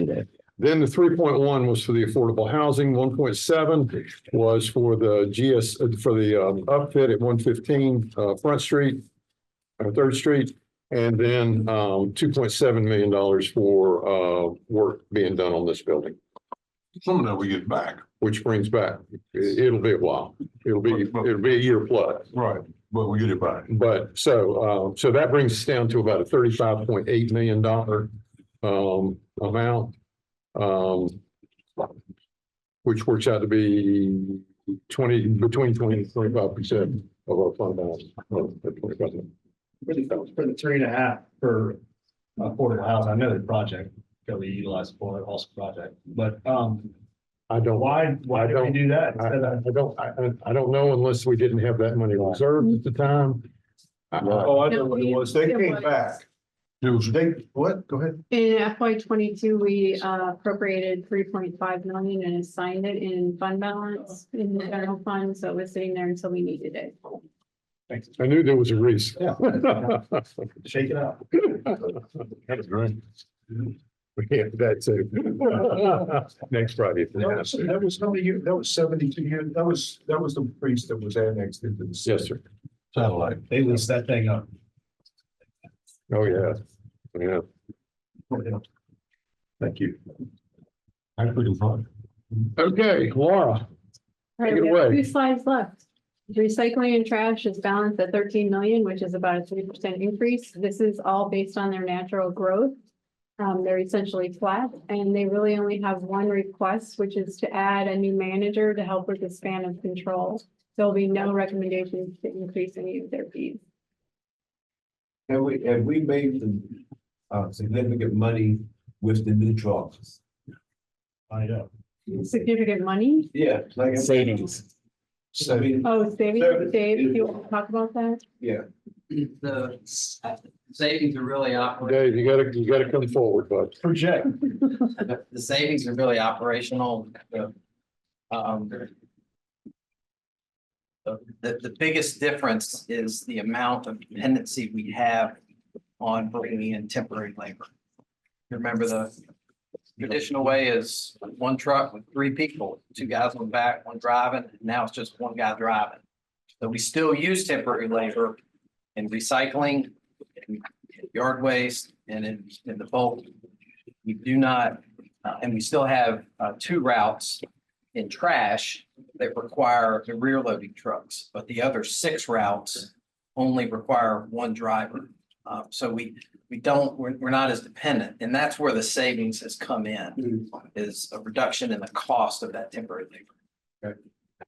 Which has been transferred to the debt for the vehicle. Right. It's a matter of availability as much as anything. Yeah, I guess I'm more interested in that the service has been improved and I will continue to serve people. That's good. Thank you. Fund balance on that, it's about 6.1 as of June 30, 2024. Are we still sitting around that? No, I'm sorry. Go ahead. We had this conversation the other day. Some of that funding was, the reason it was showing so high then was we had not yet purchased some of the loaders. some of the new trucks. So that number you'll see when we revise it at the end of the year will go down because, not substantially down, but it will go down because we use that funding to fund the trucks. That about when we. It's about normally when, but that 6 is a little high usually. If I'm not mistaken, David, if that answer's right, that's what I heard the other day. We talked about in the budget meeting. Sorry, say that again. The 6 is a little high, isn't it? But it's high because of the vehicles. It normally goes down a little bit, fund balance. I mean, we could pull the average if you want, but it's up to you. But if that's a comfort level. Yeah, Oh, yeah, it's yeah. it's a good comfort level. Yes, sir. On all of the fund balances that we have and all, golf course, Enterprise. all the enterprise funds, in addition to the fund balance that we have. On our investment portfolios and expected, what is the interest rate that we're getting on that money? Not much. It varies. And I guess, I know we don't want to be too aggressive, but then again, we don't want to be too conservative. So what is the average? Is it 4%, 3%? We can only invest in certain vehicles. Understand, so, but Let me see if I can get an updated average for you. We have a list of where we have all the funds vested. And like the manager was saying, we are restricted, so let me reach out and get an updated number. and I guess what I'm looking at is the total amount that we have invested and then what that rate is. Okay. It has to be extremely safe rates, isn't it? I mean, Yeah, and that depends on where we I can. hope we make it better than 2%. I mean, because most CDs right now, 4, something like that. We're always evaluating to make sure we can, we protect our principal, but get as much profit as Sure. we can to be able to stay within. Bitcoin or anything like that. I mean, it's.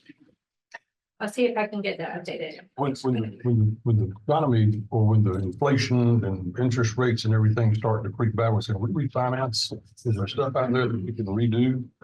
There are opportunities and we've taken advantage of those in the past. Obviously, we haven't taken advantage of them recently because the numbers have been going back up.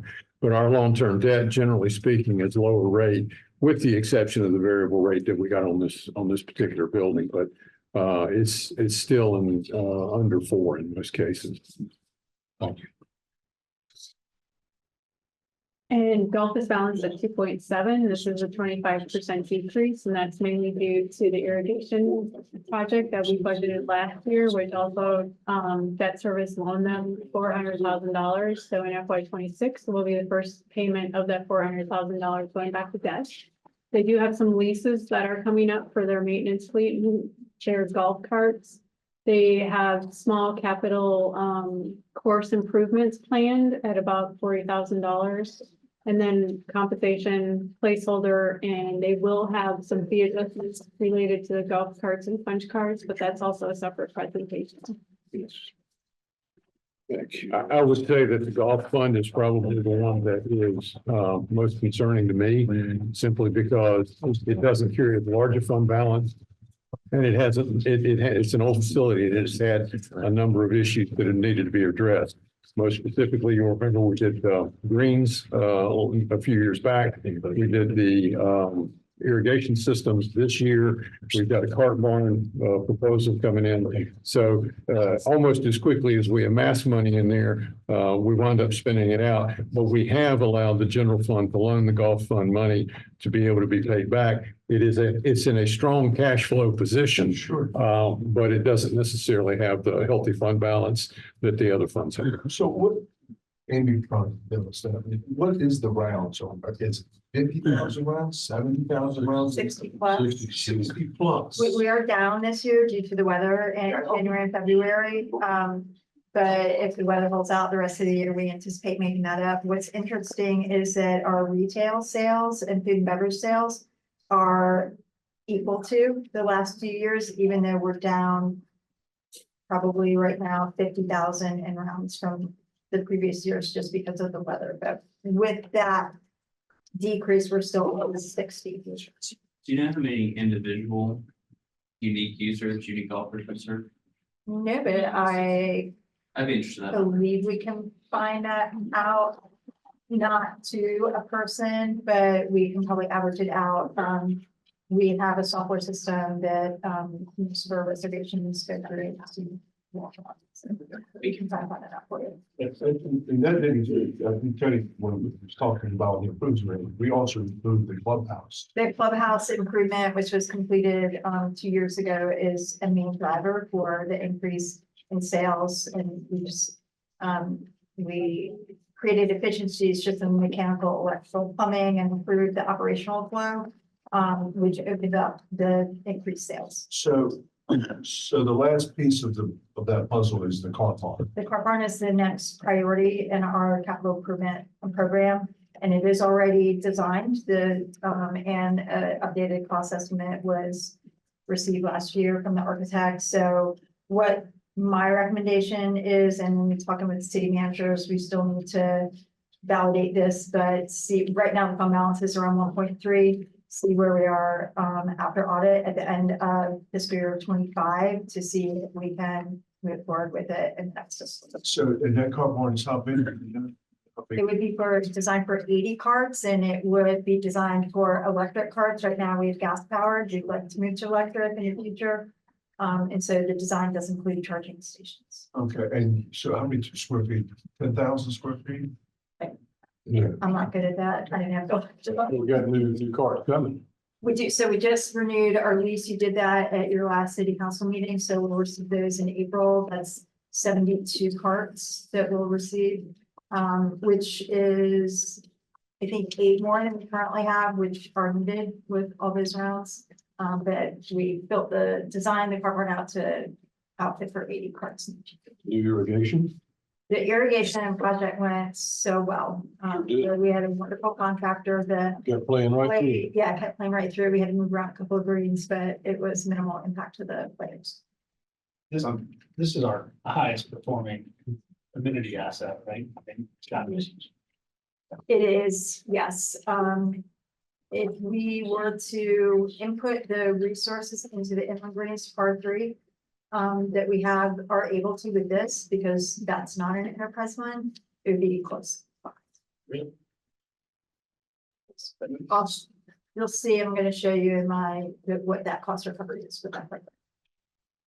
We don't have anywhere in the future, talking about getting a driving range. Create some new land. Right, we don't have the land for it, so yeah, unfortunately, it's not a private driving range within the city of Wilmington. We're fortunate to have developed inland green, so at least you have a part 3, and we have the first 2 programs, so there are limited teaching opportunities, but they are limited without the driving. Years ago, we. Pretty much golf game. Probably think a lot more of that. Once maybe if you get some of these identified capital projects completed, there are with technologies ways to look at simulated driving ranges, which take up a much smaller footprint, and we have partnership opportunities on that. But we have the car barn and Pine Grove crossing improvements and parking lot safety improvements that we want to get behind us first before we would look to submit an amenity like that. Years ago, the Covenant Club, which later became the American Legion, was for sale, and the city looked at it, but it was cost prohibitive, so they sold it to American Legion. But that was what was in mind, is some type of driving range with nets. Could the first T location provide, if they were to move at some point, could that provide driving range? It's not large enough. Not big enough. The McCray property would have been perfect. Yeah. Sure. When we talk convention center fund for a minute, do you have any report on that? I asked for all fund balances and I included convention center fund in that. It looks like we have, almost $15.5 million in fund balance. Now that's apparently all restricted, but I'd like to talk through that a little bit. I am not prepared to talk about the convention center. I think it depends on the questions. Yeah. Why is $15.5 million restricted? Because of the revenue source, most of it's ROT tax. Yeah, that's a state statute, right? Yeah, that's the way we distribute the sales tax and the local. So we're bound by state statute to not utilize any of that almost $16 billion. That's the funding that goes to the CVB, isn't it? That runs through there, that's the specific allocation for that area there for the convention center. It's revenue raised in the downtown district. So it has to be spent there. Yes, sir. We do have coming forward, I understand a resolution from the convention district or the advisory convention center advisory group, a resolution that supports the idea of looking at expansion of the facility, which I think is warranted based upon what I've heard and seen in terms of operations. And I would think that this fund balance would be an appropriate use of some of that money to be able, or appropriate use of the money to pay for some of that potential expansion. Councilman, at the same time too, we have a rolling CIP schedule. 5-year rolling schedule, and that's about $5+ million right now. That's kind of just an ongoing projection. So there are a lot of capital improvements that are ongoing coming out of that fund balance as well each year. And I think next year is about $1.2 million that's going to get utilized. That's dropping the bucket. Yeah, it's almost 16. Is any of our surplus property in that district? Oh, in the downtown district? Yes, absolutely. They do get. Because we use it to pay off debt. No, No, it's it's convention It's the center. operation. Convention center century. It's- Gotta be there. Yeah, Gotta be there. yeah. That's the way the legislation was written. Yeah, it's ROT dollars getting funneled back into the downtown district, specifically utilized for convention center operation. And the paying off of the debt service. Right. Yes, The that was the original. So Where's that at? it's in between. It's in the fund. Pay for it. That's why, one of the promises that we made to the citizens was that we were not going to use property taxes to pay for it. So all of that, including ROT tax, is what's paying for the debt service as well as the FF&E thing. What's the debt? What's the debt on that? I have the deferred finance on that I'll one. need to find out. If we pay off debt faster, does that open up our overall debt capacity? No, No, not for there. It's because that's No, considered. Maybe I say Luke will be is, and something to think about is that this thing is to be sunsetted at some point in time, when it's paid for. And I think that we have some significant issues down here that we need money for, especially for Riverwalk. Yes. improvements, that helps in the overall tourism attraction that we're gonna have to see what we can do to maybe keep some of that money for us down here. So upon sunset, we still had a large fund balance. And state allowed us, we could then utilize some of that money for Riverwalk and Hazel. Possibly, yeah, but we'd have to get some sort of local legislation, so. it would require opening up the ROT legislation at the state level. That's the concern. That would be a very delicate discussion that would need to occur throughout the communities, because when our ROT tax was put forward for the convention center, there were other ROT taxes put forward in the county. And I think that once we open that agreement back up, then there will be folks who will want to argue for allocations of different proportions to different areas. But there's a sunset provision when it's going to be opened back up.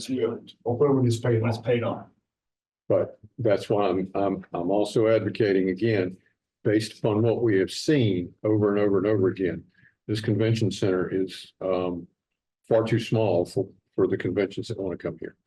And we need to look at, we are 13, 14 years into that now, into that convention center.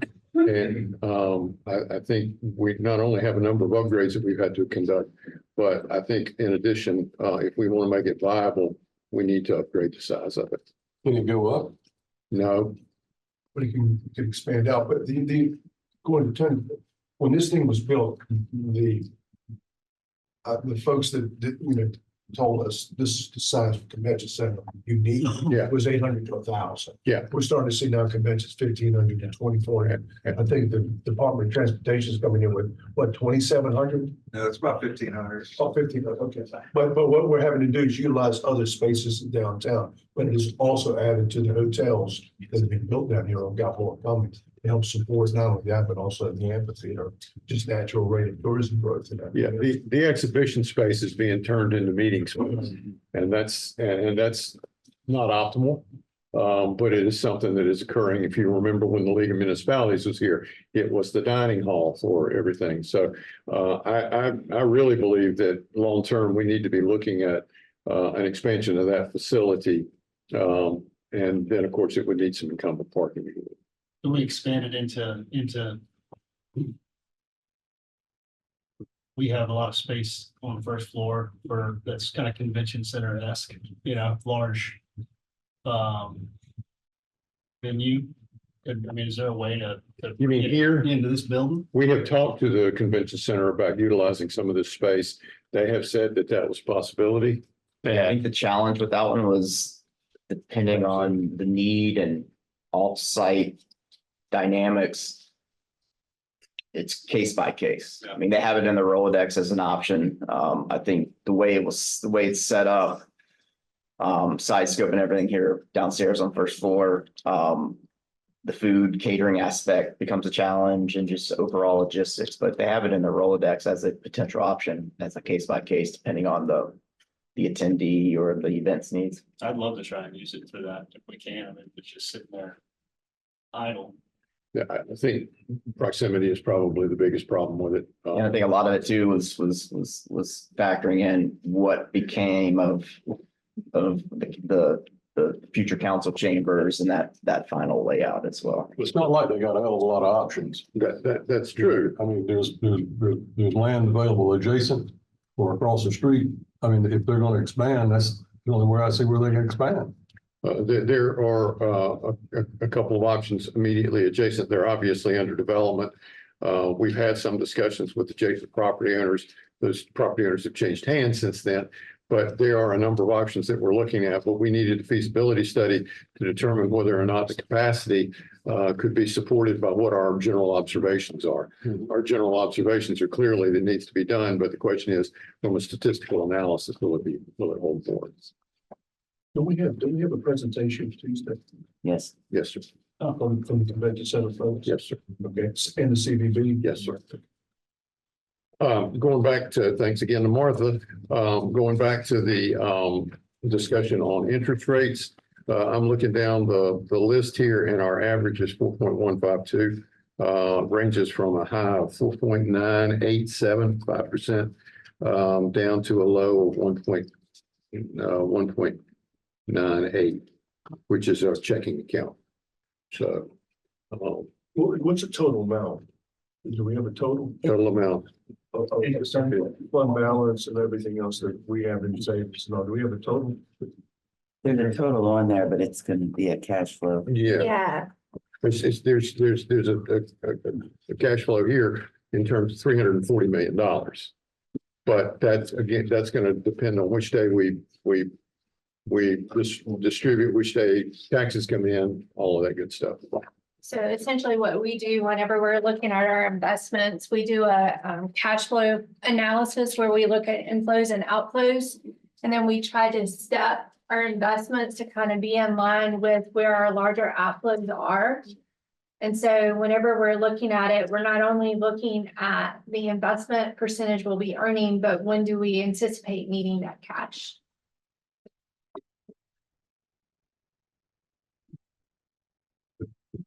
Other questions? A lot of cash. A lot of cash. We also collect property taxes in January. That's a caveat of why it appears that there's so much cash there. This was, as of the end of February, we're still working on March, but this is one of our heavier cash balance times because of when we get our collections. That's a very good point. It's always lowest about October, When November. we start paying bills, it'll. Any other questions?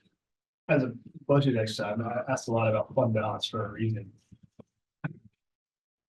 Big goal of mine, I think everybody's, is to pay off the variable rate debt as fast as possible. Missed a couple opportunities to do that this year, but what would it look like to utilize some of that cash to just buy it down? And does that help our overall budget outlook if we're to do that? I asked a very similar question. Could we use some of fund balance to be able to do that? Given that we're at a 22.5% fund balance number and our policy is between 20 and 25%, I would not advocate that at this point in time.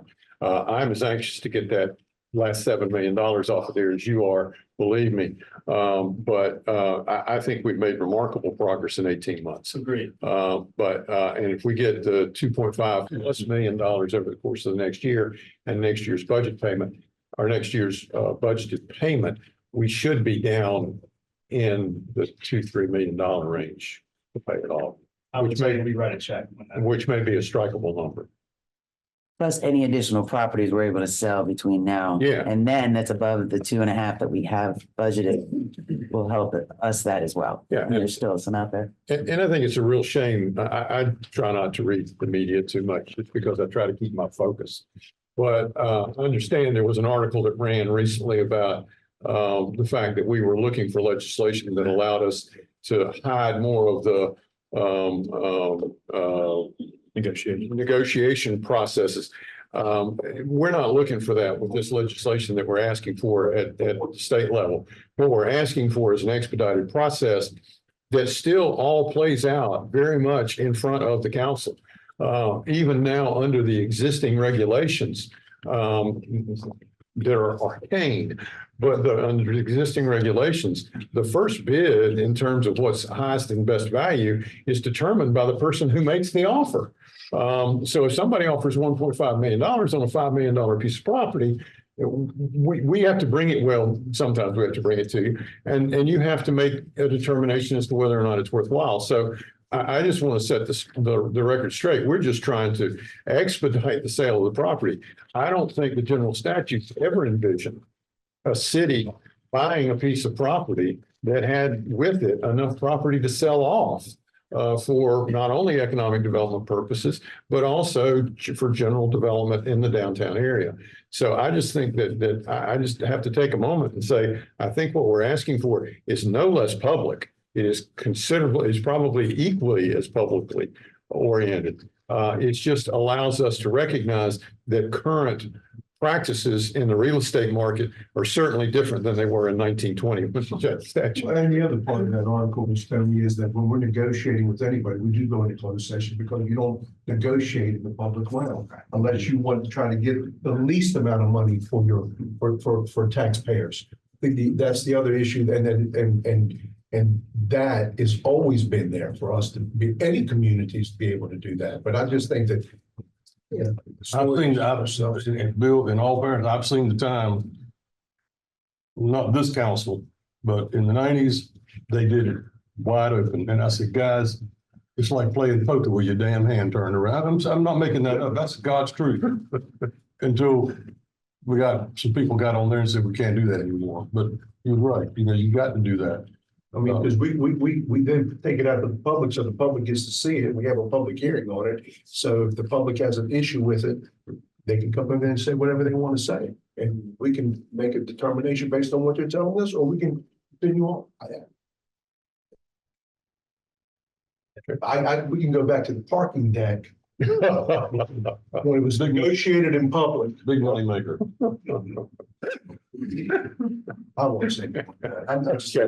Let's move on. Stormwater. Let's move on.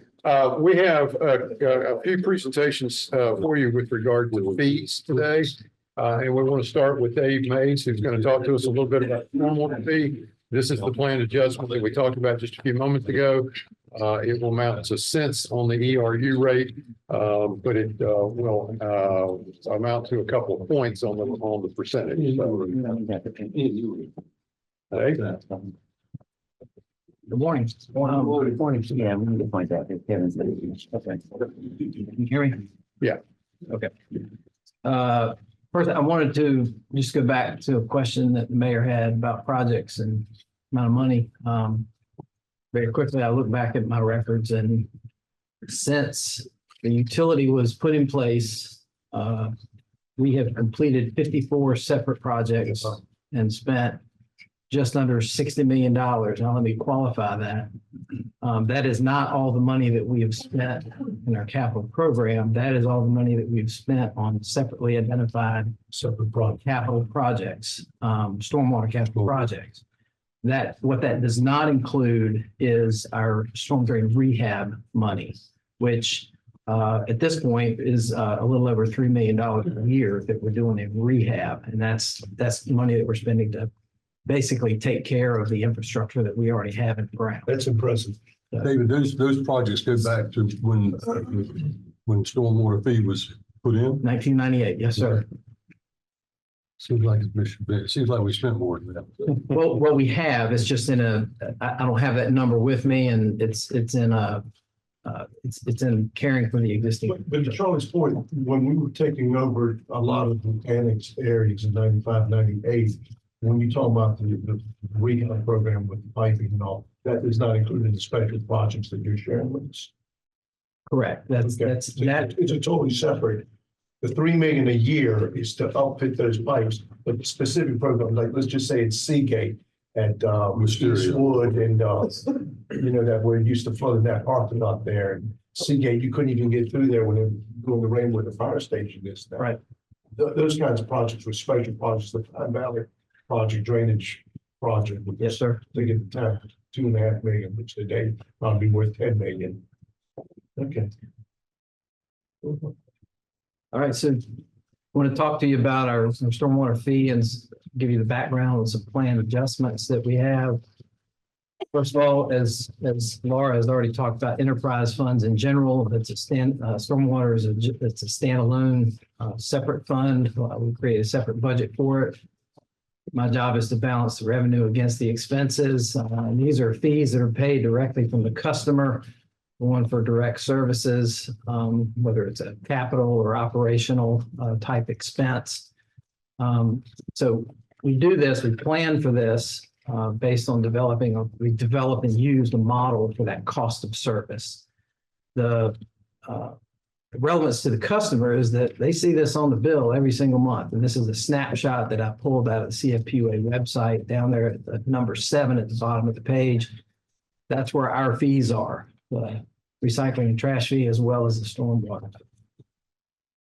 Dave, Charlie's been on CFPUA a lot more than me, but we consistently get some pushback from some board members about us putting that on there. There's the city council would have to change how we did that. The CFPUA board could not, the commissioners could not. We would have to. Right, okay. For the original agreement. I think it's important. Thanks. This was negotiated out very well. I gotta give you guys a great deal of credit for doing it the way you did it, as much as our backside. We get paid first. So in managing the stormwater fund and our cost of service model, kind of our goals or our aspirations for the model is that, number one, we want to maintain financial stability of that fund. It's important that we are able to have some consistency in projecting what our revenues are. Every year we go through exercises, as Laura expressed earlier, in our operations. So we're trying to make adjustments to make sure we're spending our money wisely to keep our operations going. And at least once a year, if not twice a year, we look at our capital plan and our cash flow, because that's a very important aspect of the factors that go into the model itself. And lastly, we want to maintain good financial ratings so that we can capitalize on lower interest rates when we have to go out with debt.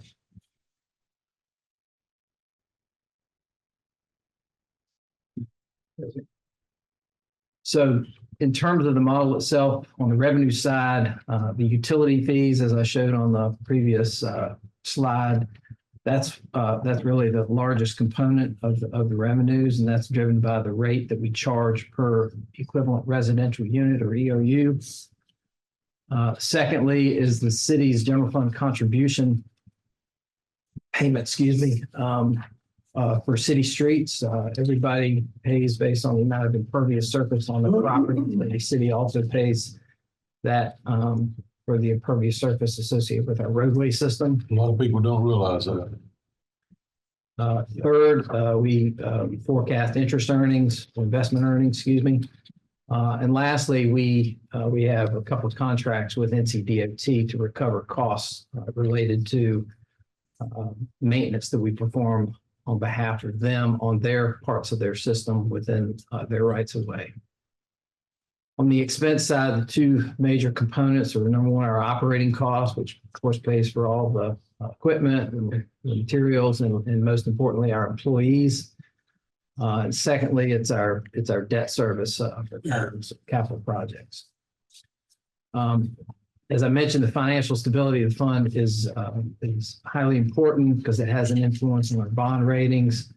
There's three checks within that model that talk about that keep the model financially stable, and those are listed right there. Revenue, bond, debt service coverage, total debt service coverage, and then days cash on hand.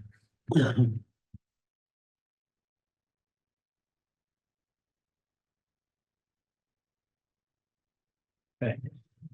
So looking back into the stormwater rate assumptions that we considered for the current year, the year that we're actually in right now, not for the budget, the current year. When we started that year, the rate was set at $8.60 per ERU. That's where we started. We projected a 1% rate increase for both FY25 and 26. So that meant that 1% brought the rate up for the current year now to $8.68 per ERU. Please note that that 1% rate increase was also in place, dating all the way back to FY19. The rate model, the cost of service model projected a 2% rate increase going from FY27 out to FY34. Built into the yes, sir. Year over year. Yes, 2%. Right. Built into the model, we project growth rates for different things. So growth in the ERUs build is set at 0.5%. Growth in the city streets fee was set at 2.5%, and that was established back in 2007. And that was an assumption that was not done. Quite frankly, it was done without a detailed analysis, and I'll talk a little bit more about that in just a couple of minutes. We also build in a growth factor for our operating expenses, which is set at 4%. And we also try to forecast out future debt sales, which in FY25, that was set at $12 million for FY26, and then another $12 million in FY29.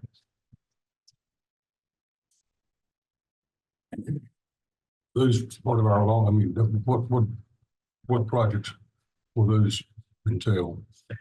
Those are projects identified in our CIP. Yes, sir. So when we started the planning for the FY26 budget, of course, our FY25 rate, which is where we're at right now, is $8.68. We are recommending a 3.34% rate increase starting in FY26, and that would go through FY34. That's basically, for this year, it means a 29-cent per ERU increase, changing that to $8.97 for FY26. The growth in ERUs maintains at 0.5%. Highlighted portion there, the growth in city streets fee has been dialed back. Before it was at 2.5%, and we're dialing that back to 0.47%. And that's because we've done some analysis, and what we really need to set that at that 0.47%. We look back over the past 10 years at the amount of growth that we've actually seen in the miles that we continue to add to our street network. And that's what that 0.47, that's where that 0.47% comes from. David, ask you a question. Yes, sir. Going back to the ERU increase, that 2634 is going to stay flat at 2%? No, sir, that it would stay at 3 point, That's 3.4, that's what I meant, 3.34. each year.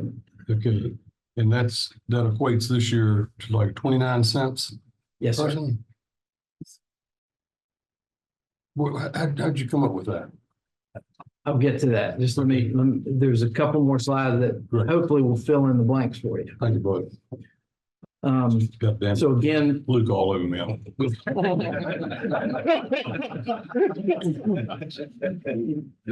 so again, our operating expense growth rate is set at 4%. We were able to go back and look at our cash flow analysis. We've adjusted what we think our forecast is for those future debt sales. We pushed one of those sales out a year, and we were able to bring each of those sales down by $500,000 to help with the model. So, Charlie, I hope this is part that hopefully will help fill in the blank for what you were asking. I'm excited. So is Dave. Some discussion about the city streets fee. Storm in 2007, this is a little point of pride for our utility. In 2007, we were the second city in the state to actually use stormwater revenue bonds as a funding mechanism for debt for stormwater capital projects. The other one was City of Charlotte. We followed a lot of other municipalities in this state in setting up a utility, but not many others followed the use of revenue bonds for selling debt. We were able to do that because of the financial stability that we had within the model, within the fund. At that time, the finance department developed a plan to help us with the city streets fee, which quite honestly, before that lacked some consistency and structure in how it was assessed each year. So they did that. We calculated a starting point based on in 2007, the Powellville mileage of city streets. They added the growth rate for the city streets fee, which was set at 2.5% in that year. And then they added the rate increase, which of course varied year over year. This year, in preparation for this budget, we felt it was time to make adjustments to that plan. So the update to the plan was, first of all, let's calculate what the starting point is in terms of current Powellville mileage. Because the 2.5% year over year since 2007 was outpacing the actual growth of our mileage. So the reason that you see that larger increase is because that fee was overpaying into the fund, and now we're bringing it back to where it should be. So we calculated a new starting point using the 2024 Powellville mileage, and we've also adjusted the growth rate for that city streets fee down to 0.47% per year instead of 2.5%. And that has resulted in a reduced cost to the general fund of just over $600,000. So that's being made up for in the increased cost of service, the increased rate. And then, of course, we add that rate increase. Yes, sir. So the number two, adjusting the growth rate. So basically, we're not allocating money for streets that we're not building. And so that adds capacity or puts money back into the general fund. Is that? Yes, sir. Money that never leaves the general. Right. Track. Yeah. Better said. Yes, sir. Track. Clear as mud, Dave. No. I get I it. could just get through this with no more questions from Luke. I'll be doing that. Hey. Called you out directly. My concern was- Dave, my concern was instead of going 26 all the way out to 34, of course, we could come back and adjust it at any time, Every year. every year. Okay. I mean, and change that rate. That's just the rate we use in the model. That's Yeah. okay. So that was my point. I didn't want to be locked in on that. Yeah, we evaluate this every year. Okay. And we build in, for instance, we build in a fairly conservative growth estimate for operating. Well, if it's not 4%, we adjust it. We bring it back to what it actually is. We put the actuals in there. And that always helps. The rate, we always adjust based on our cash flow. You know, it's one thing to budget the money, but the finance department really cares how much money we actually have to pay out in checks to contractors. So we look at that at least once a year, if not twice, and we'll take those adjustments and insert them into the model and make adjustments. I do want to, I felt like this was important, looking back at how we've been looked at by the rating agencies. In 2007, we had a $14 million sale. You can see the Moody's and the S&P ratings that were given to us, A1 and AA in 2007. 2010, there was an adjustment of the Moody's rating based on their change in the rating scale. In 2015, we did get an upgrade for a $19.4 million sale to a AA+ from S&P. Because of these ratings upgrades and over the 25-year bond life, that saved us between 10 and 20 basis points. This is not a made-up number. This came from our financial advisor. That's a $566,000 savings over the life of those bonds. So it's pretty meaningful when we talk about keeping this model and that stormwater fund financially stable. It means savings in the long run in terms of our debt sales. Roughly, what kind of number do we pay for the city's portion of stormwater fees? 2.1. How much? 2.1. 2.1 million. 1 million. And if you think about around 400 miles of streets with the width of asphalt, with the sidewalk, it's not consistent. Every street is a little bit different, but that's essentially the calculation. 400 miles times that, essentially that width times the rate. That's how we calculate it. Thank you. Thank you. Luke, anyone? Nothing. Anything else for Dave? Okay, clear as mud. That makes a lot of sense. Okay. One yet. Well, let's get Amy up and see if she can confuse you. Amy's going to talk to us a little bit about a cost recovery plan that we're trying to work towards. You'll recall that we worked on this a little bit last year. We're trying to work a little bit towards that more this year. And so with that, Amy, I'll turn it over to you. Thank you. Thank you for lending me your attention this morning. I put a lot of animations in these slides, which I'm absolutely regretting. So let's see how it goes. So in the presentation, I'm going to remind you of a study that was completed in 2024. The city contracted with a consulting firm, MGT, who performed a study on Parks and Recreation costs and fees. I'm going to overview some common Parks and Recreation cost recovery models. And then we have drafted a cost recovery policy that staff will be recommending council adopt. I'll overview that. Hand in hand with that cost recovery policy, we're suggesting a fee assistance program to accompany it. And then I'll overview the fees both in Parks and Recreation and Muni that we're recommending as part of the budget. So the study that MGT performed was presented to council in November of 2024. And it feels like a long time ago, which is why I'm overviewing it again briefly. And the scope of that study included reviewing our recently adopted Parks Rec and Open Space Comp Plan.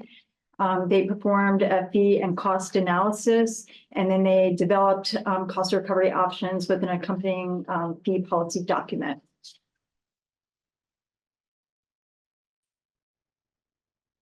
And now. Too far. Yeah. This is a slide. It's probably easier to look at in your books. This is not the first time you're seeing this slide. This was part of NGT's study. But essentially what it shows is the programs that they analyzed, which they broke down into areas, inland greens, the Althea Gibson Tennis Complex, our athletic fields, Fit for Fun Center. They had a typo in this table. The next one is just the fitness center.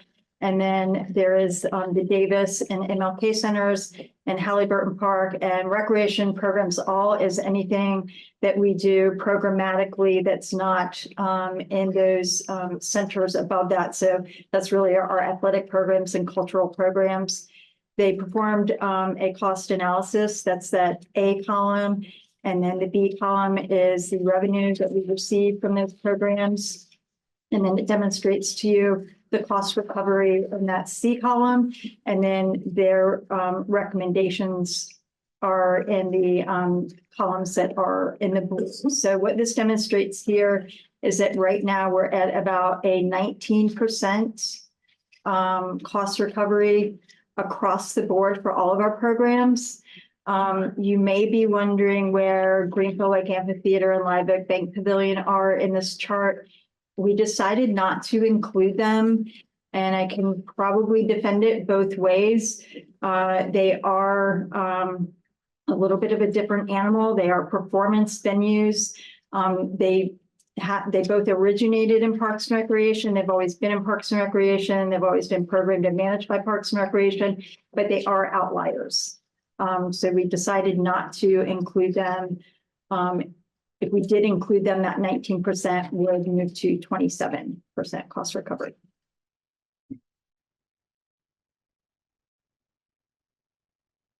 I'm trying.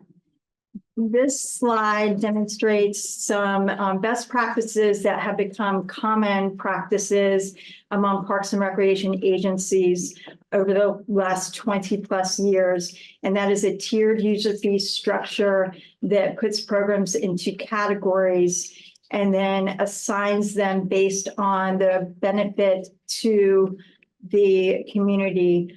The very bottom level being overall benefit to the community. So what we as a city would see as the bottom tier necessary for what we would want to be a highly performing city. Generally what the market wouldn't provide, private market wouldn't provide, but that the city would provide. And then as you step up to the top of the pyramid, those are the most individualized programs that one would be able to find in the private sector. And so as we go up in the pyramid, we want to rely more on the user paying for the program than the taxpayer. And these are just two examples here, the images before you. Some have 4 tiers, 5, 6, but they all rely on that same concept. And so going into the policy draft that we're recommending for adoption, why we're doing this, it will help us to distinguish services, again, based on the model that you saw on the previous page, recognize the value of equitable pricing, and it will promote financial stability, recognizing the limitations that we want to place on the property taxpayer and the revenues that we receive for that to fund all services, and promote user fee rationales. And so what we want to do with this is to operationalize the philosophy that we've identified, that services do have a range of benefits from the community to the individual. The national average, our target goal is at 25% across the board cost recovery. With this policy, and then we would have an aspirational goal of getting to 35% cost recovery. Yes, Luke. Amy, so is that in column B for our current revenue, is that taking the average or the total to 25%, or is that 25% for the majority of the for each one? So putting them all together, all the programs together and getting one average of all the programs together. Right now we're at 19%, excluding the amphitheaters. We want to get that 19% column to 25%. So when we make these adjustments, who am I gonna hear from first? You just wait. I don't think you're gonna hear from anyone. You just. Frisbee group, Give 'em a- type group, you tell me. It's not gonna take us a whole lot to get there, and we're not gonna try and get there all at once. Okay. Read the packet. No, it's. Big packet, like. So we are recommending a 5-tier methodology, based on the description that was on the previous slide. Here come my animations. So tier 1, that bottom rung community benefit, this would receive the greatest amount of taxpayer support, represents the basic needs that we would say contribute to a livable community. And the cost recovery we would recommend for these programs is 0 to 20%. Some examples of programs that would fall into this bucket are our parks, greenways, playgrounds and open space. Mary's laughing at me because of the way that bounced in, but we're parks and recreation. Oh, no. Sorry, I couldn't make it into a ball because. Yay. Now it's working. We got a question, Dave, David's got. Dylan, I'm definitely gonna need you here, buddy. Let me know when you get reset. I will. So, good. Next slide. Next one. 2 more. Stop. What is 20% look like on one of these services? Like, is this the fee for renting a shelter at the park? So in tier 1, 0 to 20%, yes, something like a picnic shelter rental is a great example of something that would fall into here. Tier 2, considerable community benefit. This would receive a significant amount of taxpayer support, but it is an enhancement of basic services and affirms our culture and community cohesion. So this starts to define where we want to be as a city. And the cost recovery here would be 20 to 50%. Some examples here, youth and senior programming, athletic fields, and our pools. Tier 3 is balanced community. Councilmember Spears, did you have a question? I do. Yes, sir. Can you hear me? A little bit. Okay. Hold on, let me try to make this good. What about now? Can you hear me now? Pretty muffled, Same. yeah.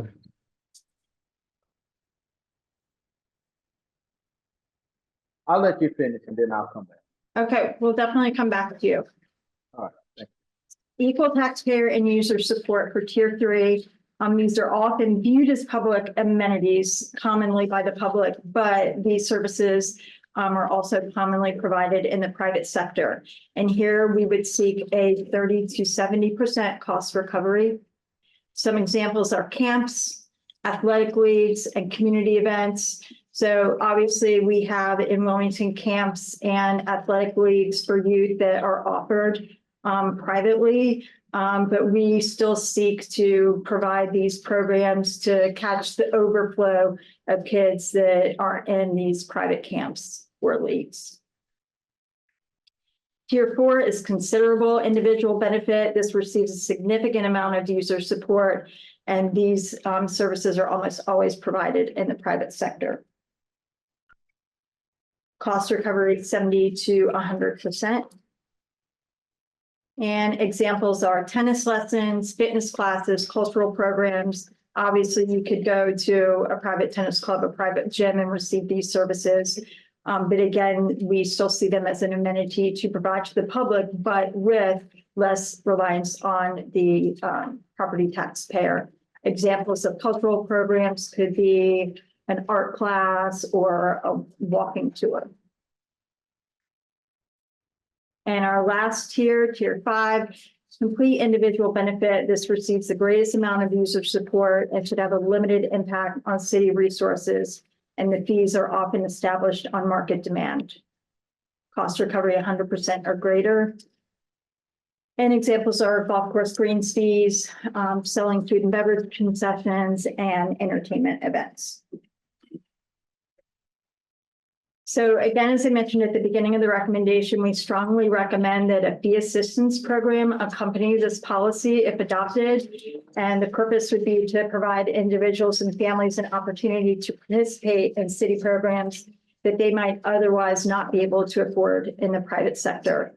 And we benchmarked 9 cities in development of this. This, again, is a common practice across Parks and Rec agencies. And we most closely patterned our proposed fee assistance program after Raleigh.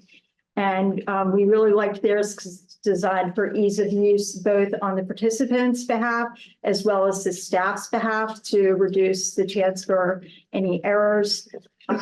A person only has to register once a year. It's done through our recreation software.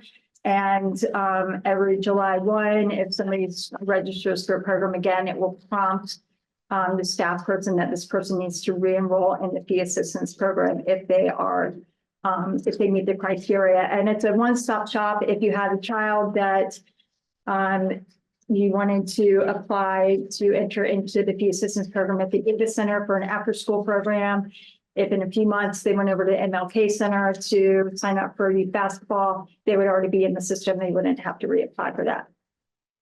We're recommending that this program be applied to all youth and adult programs, camps, clinics, athletic leagues, and our after-school program. And we are recommending that they not apply to permits, facility memberships and rentals, or programs less than $10. What kind of adoption are you seeing in some of the other benchmark programs? Are people utilizing it? They do, and this, importantly, this is a bit of a cleanup item for us. So we have had what we've called scholarship programs in the fee schedule, a little bit ad hoc. Yeah. And so this is a cleanup item to make it consistent and one comprehensive application for all. And I'll go over on the next slide what the criteria are.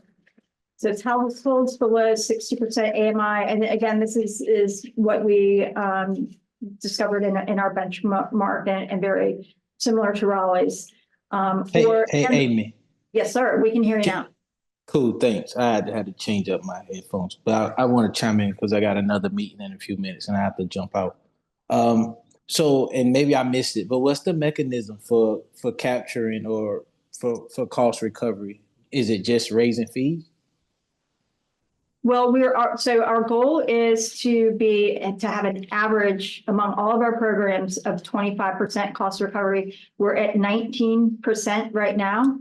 Right, Not I heard that including part. our amphitheaters. We don't recommend trying to get to 25% in 1 year. We don't want to displace anybody from our programs or provide sticker shock. I'm going to go over the average dollar amounts of the proposed fee recommendations we're making this year. I only have a few slides left, so hopefully you'll be able to hang on. But also in your packet is our entire fee schedule change recommendation, so you can see each and every fee that we're recommending that you won't be adopting until you adopt the budget. So we have plenty of time to revisit it if that's your desire. Okay. Yeah, I probably won't be on, but I'll circle back around. Thank you. You're welcome. All right. And so also those eligible for the program would be those who are receiving government aid listed there.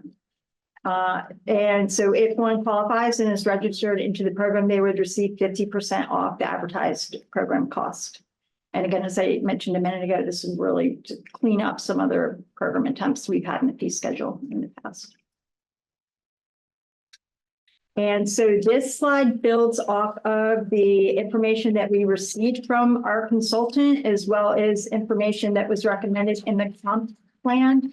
And so you see there the tiers next to the categories that we've identified. And important to note is we don't want to go to every single program that we offer and assign a tier, because we have hundreds of programs and they change yearly or in less than a year. So it's important for us to place them in a category, and that's easier to maneuver through the years. But this is just based on, again, the recommendations and the 5 tiers that I led you through in the previous slides.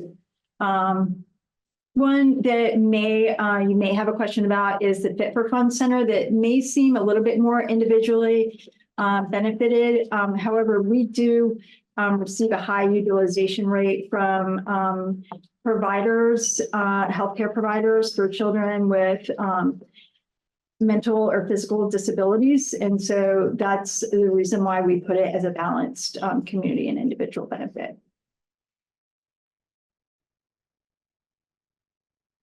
And so again, the strategy of our fee change request is completely based on the recommendations that I've already gone through. Importantly, we are starting slow. You have picked up on, and I've had several comments, obviously, that we don't want to be too drastic. So we want to do this slowly. But another reason that we want to move slowly is that we want to validate the costs of the programs that the study consultant assigned. Our staff is going through those to make sure they're validated, make sure that they include as many direct and indirect costs that are being expended, administrative expenditures, et cetera. So we're going to spend the next year going through that to validate the costs and again, to move slowly. And based on everything that I've said, the majority of the recommendations this year are within the Tier 4 and 5 categories, which relies more on that user fee. And it's more of an individual benefit. There is one exception that I'll go over on the next page. So you'll see changes to Inland Greens, tennis court reservations and clinic, Fit for Fun, the fitness center, Halliburton programs. We're also going up on Legion Stadium and Buck Hardy Field rentals simply because we haven't made a change to those fees in 5 or more years. And so the individual program fees that you see in the facilities in that third bullet point are going up $1 to $2. So if you play in Inland Greens, it's going to cost, depending on your resident, non-resident, weekend player, weekday player, you're going up $1 or $2. So hopefully you won't be getting any phone calls, Mayor. Amy, on the Legion Stadium, since I'm on the replacement with the grass, the field turf, how many events do we do there now? Gosh, just with New Hanover High School, it's over 300. Over 300. And before it was like 50, 40? It was capped at about 57, 58 a year prior to when it was still natural turf out there. It's a good investment. Yes, sir. So we did increase the youth athletic and adult program fees, but importantly, they are in an up to amount. So they provide for a lot of flexibility for the supervisor to set those costs. Some of these costs are as low as $10, but just to keep up with expenses to pay officials and scorekeepers, et cetera. That's why we mentioned going up in those categories. And so with the proposed fee increases, if they are included in the adopted budget, we would project $100,000 increase in our revenue collections. So getting us closer to that 25%. Lastly, this is the last slide. We are recommending to go up in our municipal golf course fees, mainly tied to cart fees. Which we did not raise last year. We modestly raised greens fees last year. So we're recommending a $3 increase to the 18-hole cart fee, $2 to the 9-hole cart fee, $3 to the riding punch card, and $1 to the walking punch card. We haven't raised that fee in some time. And this structure was unanimously recommended by the Golf Course Advisory Committee when it was presented to them. And it's intended we really want to message to the users that this helps build the fund balance in order to be able to move forward with that cart farm project. And so we are budgeting the projected increase from these into our ongoing maintenance capital fund so it can sit there until we're ready to use it. And then after the cart farm, you can see the next two priorities on there. Yes, sir. So if I go ride 18 at municipal community, how much that cost me? $50. In total? Yeah, around 50. It's I can pull it for you and it's also in your packet. But you're close-ish. Yeah. And so I'll just close with just reminding council that in the published budget that's adopted every year, there are a list of financial management policies that serve as staff's and council's guidelines that are designed to complement the LGC. And so with that is a section on fees and charges that says that the city shall maximize user fees where possible in order to distribute the costs for those who use the services. And so we think that what we recommended is aligned with that guideline. So it will be, depending on the day, it's 33 to actually play, and then it's 15 now for the card. Thank you. Did you have? Well, there's so many. Oh, I know, I didn't know. It's about 25 lines in the golf course. If you, depending on the day you play, the daily green fee is 33 for weekdays, 36 for weekends. Okay. And then you have the new price for the card is 15 for 18. Still the best part. Yes, good deal. In the interest of asking about every fund balance we have, this is not this, but hopefully you answers. What do we have in our tree mitigation fund? Oh, it's healthy. Oh, look. Yeah. Sorry, Martha. Yeah, that's okay, but I look up for the information for you. Sorry, I don't know off the top of my head. Yeah. And which we want it to be healthy because that we do have a small new tree planting line in the Parks and Recreation budget, but we also have relied on that tree mitigation fund to plant new trees. And in addition to perform other services, for example, when the median cut was made on 17th Street for the point, that was a requirement of the developer. It was a desire of council to relocate some trees that would have been removed. And so the mitigation monies paid for equipment and relocation of that. If there was an opportunity to acquire tree conservation or green space in the form of a park, could we utilize tree mitigation funds for that? What I have understood from the attorney's office in planning is that those mitigation monies can be used for planting, equipment purchase, and relocation. There may be other things beyond that, but those are the three that I'm aware of that have been approved. Open space. Yeah, open space. We get open space that will go towards a park. Okay. We Open space. do have the pay in lieu for open space that we have funding in that we're still sort of trying to grapple with how to best move forward with using those because I think those were originally assigned to districts, which we don't actually have. Mhm. So we've been struggling with how to legally move forward with using those, but conceptually, philosophically, that would be a great use of those. At least which is in that fund as well. Sorry, Mark. No rush, just the pay in lieu. Open space. Open space. Open space pay and lieu. Okay. Thank you. Do fines go in that same mitigation fund? Or fines go to the schools. Yeah, penalties go to the schools. Really? Lowered. State. So that's news to me.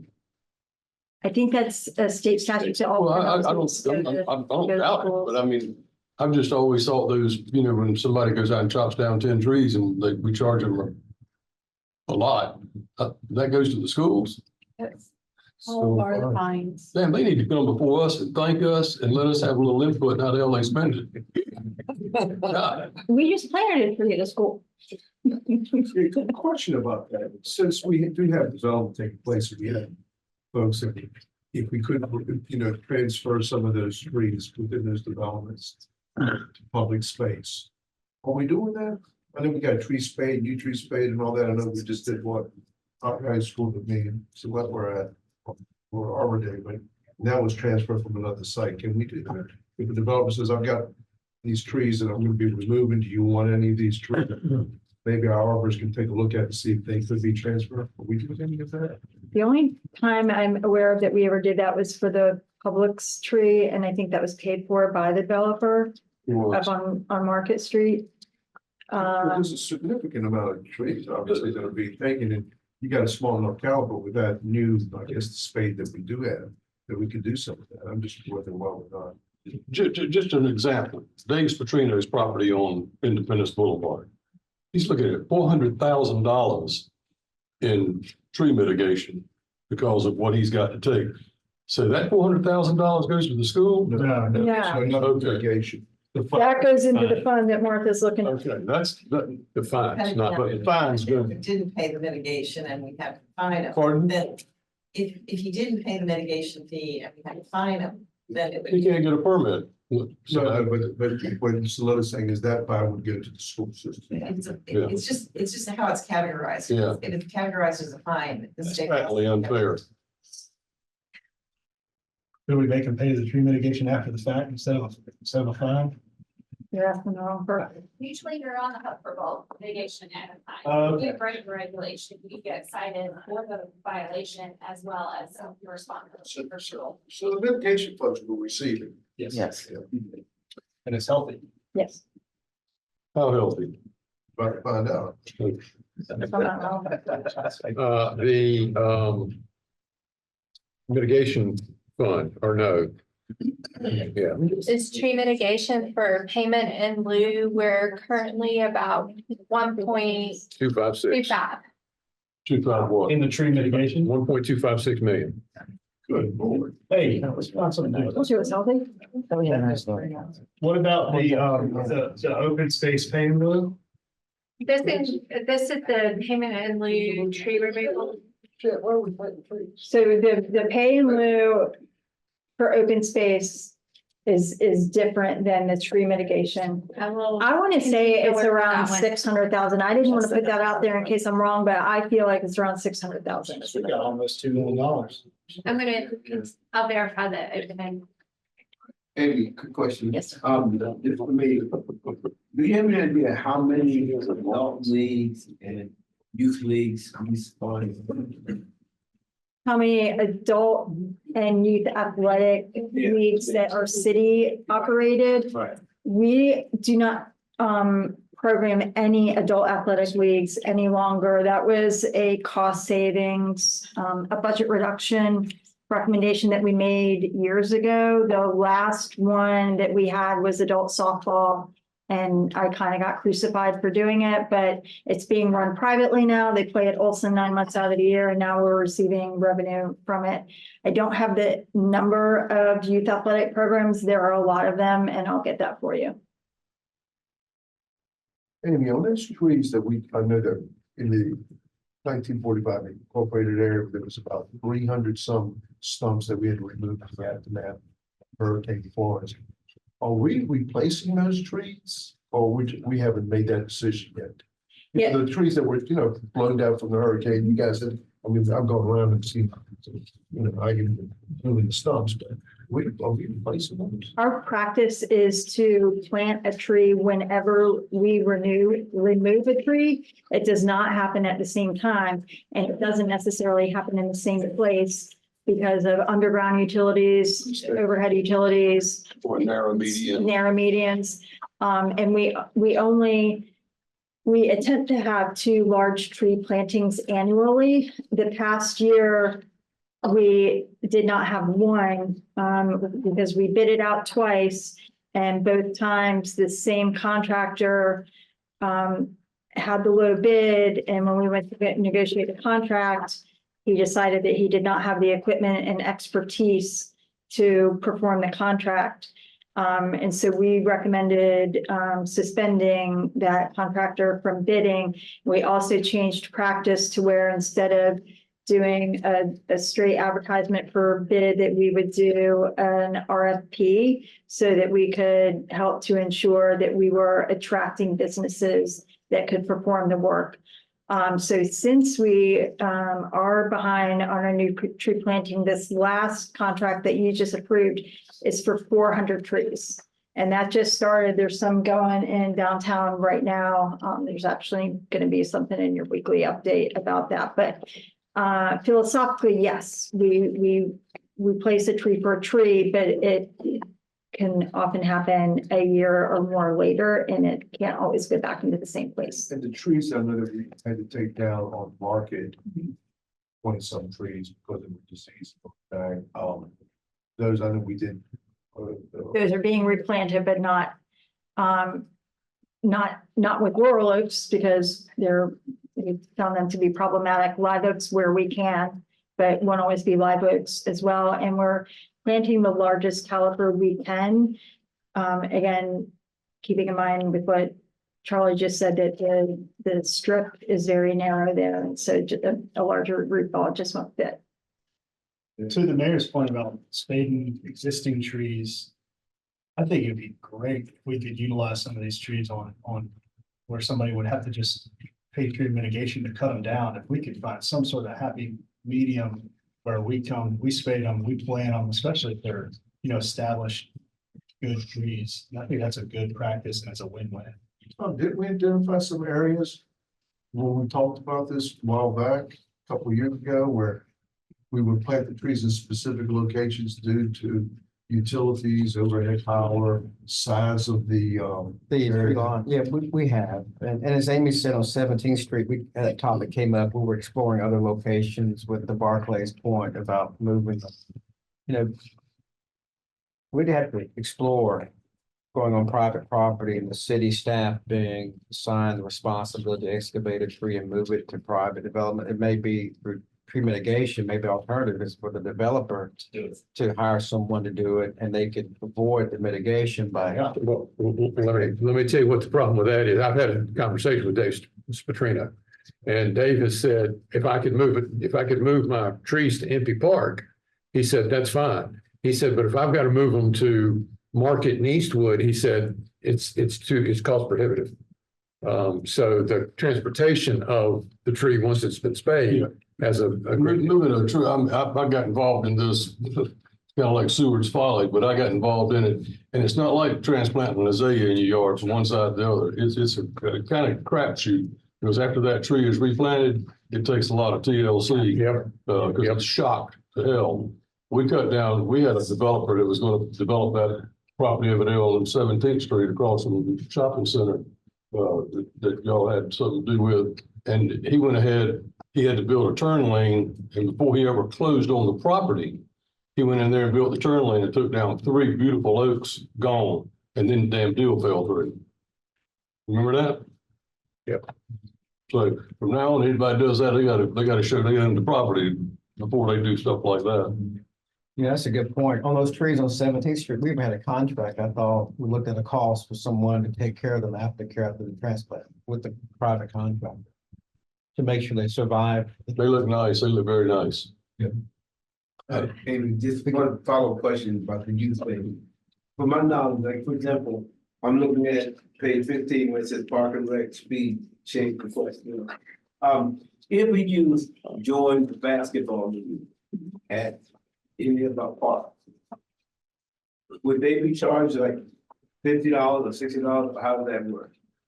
I think it's around $30, but I'll validate that for you. So again, we have T-ball, we have flag football, we have off-site beach volleyball where we have to transport kids. So we look at what it costs staff to deliver the program and base the fees off that. Basketball is one of our lowest ones because we have our own gyms, but we do have to pay for the officiating and the scorekeepers. But it's fairly low cost. And again, with the fee assistance program, if that registration is $30, then it would go down to $15. And you say we do not have any adult leagues. Not that the city operates, not that we run the registration and do the scheduling and all of that. We have private leagues that utilize city facilities, and so they pay us whatever the fee is to use the facility. Thank you. Yes, sir. Martha reports that the pay in lieu fee, yeah, you know what I mean? Yeah, is about 223,000. 223? Yes. In addition to In addition to the 1.2. so those two numbers total 1.4.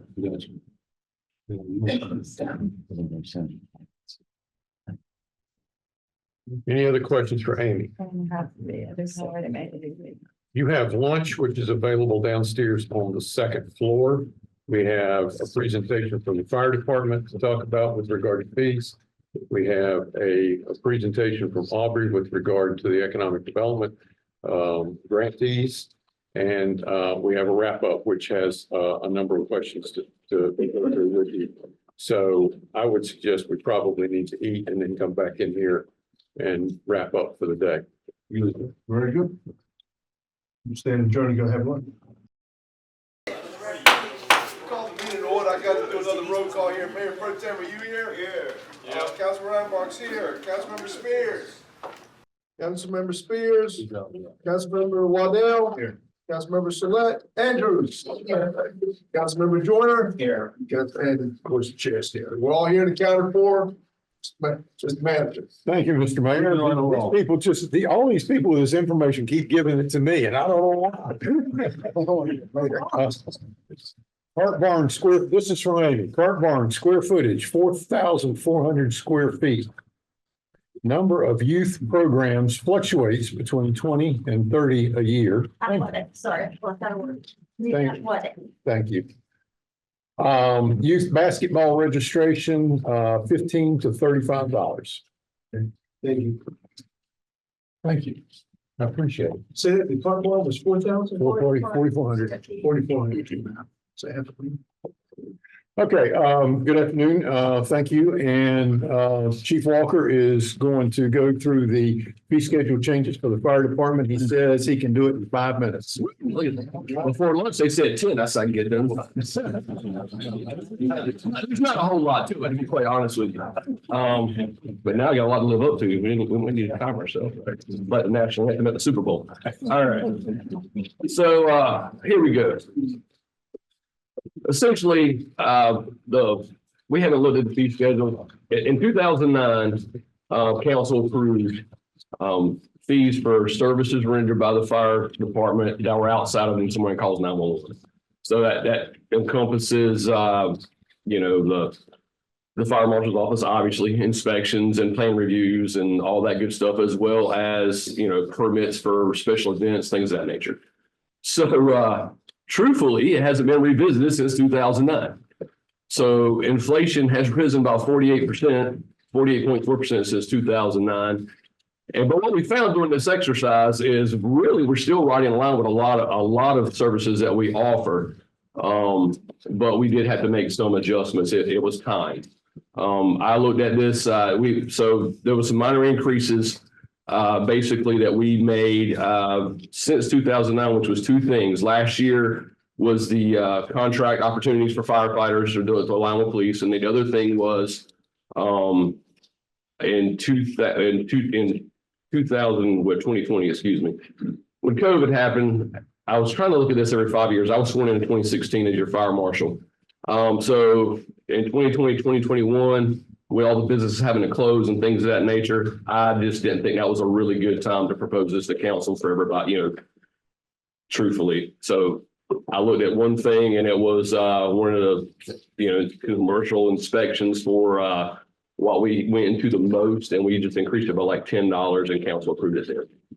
Anyway, so up to date, we looked at the whole fee schedule for services rendered by the fire department holistically. We reached out to departments all over the state, basically saying, hey, can you verify your fee schedules that we're finding online, or can you send me what you have and verify these so it's accurate? Because we just, you can find anything online. So we got confirmation, and we got and we vetted all these with Raleigh and Charlotte, which are two larger municipalities and larger fire departments. Asheville and Fayetteville, which is very similar to our size. And then Fuquay, Varina, and Mebane. Now, these are way smaller fire departments than us, but they offer the same services, same core services. And so we just essentially aligned our fees to just making sure that we are still correlating the same with these other departments that offer the same services. We recalibrated to align with inflation a couple of things, which was the inspections for fire protection permits, some construction fees, hazmat abatement, things of that nature, special. Am I too loud? I'm pretty loud. This is not even my inside or outside voice, it's just my voice. Anyways, special test inspections and other services, we use some inflation numbers, but we didn't go and just raise everything to 50%. For certain inspection fees, we just merged some things. Like, for example, on the fee schedule was factory industrial, 500 square feet. Well, this room right here is 800 square feet. I mean, what factory industrial, building are you going to go into that's 500 square feet? So we merged it with the 2,500, things of that nature. So we just done some things that needed to be done. We went in and just made some edits, simply that we had items on there, for example, and I know you have this fee schedule in front of you, another slide or two. We had a fee in there for issuing a residential burn permit. I've been a firefighter since 2000 here in the city of Wilmington, and there's always been a city ordinance prohibiting open burning in residential. So with that being said, hey, let's take that off the fee schedule so someone doesn't see it and say, wait a minute, it's on the fee schedule. Well, so I'm sorry, there's an ordinance. So anyway, we got some of the things that contradict each other. We went ahead and got rid of it. Clarified some plan review stuff. These are some of the things we eliminated, like the burn permit I just talked about, fast track application, the county's intergov system, and everything load balances to our people. So to my staff, and so there's no, if you're going to fast track something, usually it's because we have made a mistake. It's something's falling through the cracks or what have you, and say, oh, let's put that to the front. We're not going to charge somebody for doing that, so we took that off. It just it's ethical. We're just not going to do that. And then commercial shell applications, things like that, and inspections. Those are already incorporated into plan reviews. So essentially, those are the things that we eliminated. This is just a 30,000 foot view. And then, and this is for so you can look at it and just have a visual. These are some of the changes we made. As you can see, it's not very much what's in green. All we did was literally use those comparable other fire departments offer the same services and try to align our stuff with the market. That's really what we did. Any questions about any of that?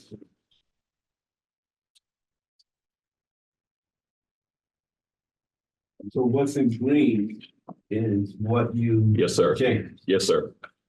And it's in small writing in green. So you won't be able to tell what it changed. On page No, sir. 44, there is the Yeah. entire fee schedule also, Right. so it will be bigger for you there. You got me there, Pro Tem. Sorry, you got me.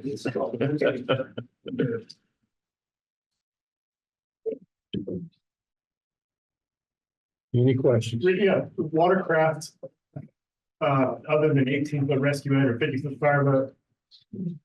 Just out of curiosity, when would so somebody can have you guys there for? The studios, a lot of, this is what we're talking about. So Really? some of these things are like, the studios. Nice, okay. Yeah, they did a special effect on, they blew up a boat for Swamp Thing on Greenfield Lake. So we had some standby out there. And that's where that would come into play. $300 for 12 hours. Exactly. So That's pretty cheap. that is super cheap. So Should it be more expensive? I think it should, but so Really? this is what happens when the studios, this is how it was explained to me by my predecessor, is initially there was an hourly rate. Okay. And then, so the studios were starting to reach out to other folks. So the fire marshal assigned, when they come out with a safety plan, I have the autonomy to say, okay, well, because this special effect and this explosion or what have you, we need to have a fire truck out there on standby. We need to have 4 firefighters out there on standby, yada, yada, yada. So instead of billing them hourly, my predecessor, so we increased it, we doubled it what it was. But some of the, isn't that in green? Or is that not in green? Some of the stuff that was in green for some of that. The dollar amount's not in green. It changes the definition. I gotcha. So what we did was we changed some of those amounts. Yeah, up there to the top right. See, it says standby assistance, like Yeah. brush truck, all that. We changed those fees because it was an hourly rate and they were going outside and trying to use someone else. And so if this happening in the city limits, we'd like to be there, make sure our folks are protected. So my predecessor did a one-time fee for 12 hours. And of course, I said, we have never changed that. So I said, well, we need to look at that and I doubled it. I will also tell you that many of our fee schedules that are related to the movie industry for a long time were embedded in the fact that it was an economic development driver in this town. And so a lot of those fees will be reflective of that economic development impact. We're not losing money though. $300 for 12 hours. But if they're on standby, We're just sitting there. Yeah, But you're not fighting fire. right. We're just sitting there. We're on standby. they're on standby. Yeah, that's right. I'm just giving you the historical perspective. I'm not defending it. That's just for the asset itself as well. So if it's manned or staff, Then it's, then keep that, 46 an hour the per rate person. that goes along with each one of those personnel. If there's, if anything, it's kind of all in the carte, right? Everything has a price associated with it. So it wouldn't just be the fireboat or a fire engine or a ladder truck. It would be that, bill for that, and Plus the then person. how much staffing is required for that. That is correct. What would make $6 an hour? That's a good number. Well, like the fee schedule for contract work. We moved it to $46. Mhm. So $10 of that goes to the city to cover administrative costs, local talent, that kind of thing. And so our folks see $36 an hour. And that's a $10 an hour increase from what it was in the past. So I think that's a fair wage. Now, the fireboat and fire engines and stuff like that, sitting still, not burning fuel. It's a reserve I apparatus. was gonna say, that is not our frontline apparatus. It is reserve apparatus. Yeah, It's certainly not compromising our frontline capabilities, so it's just a static asset. At that time, but we would probably look at if, and it's generally always just sitting there on standby. It's not running. It's not unless, they don't use this for special effects anymore because that was a different animal. They make it rain with the, they don't do that anymore. that comes with 50%. Exactly. That's right. The better technology for that. Just like to offer, and I do understand, that this is, an economic development instead of it.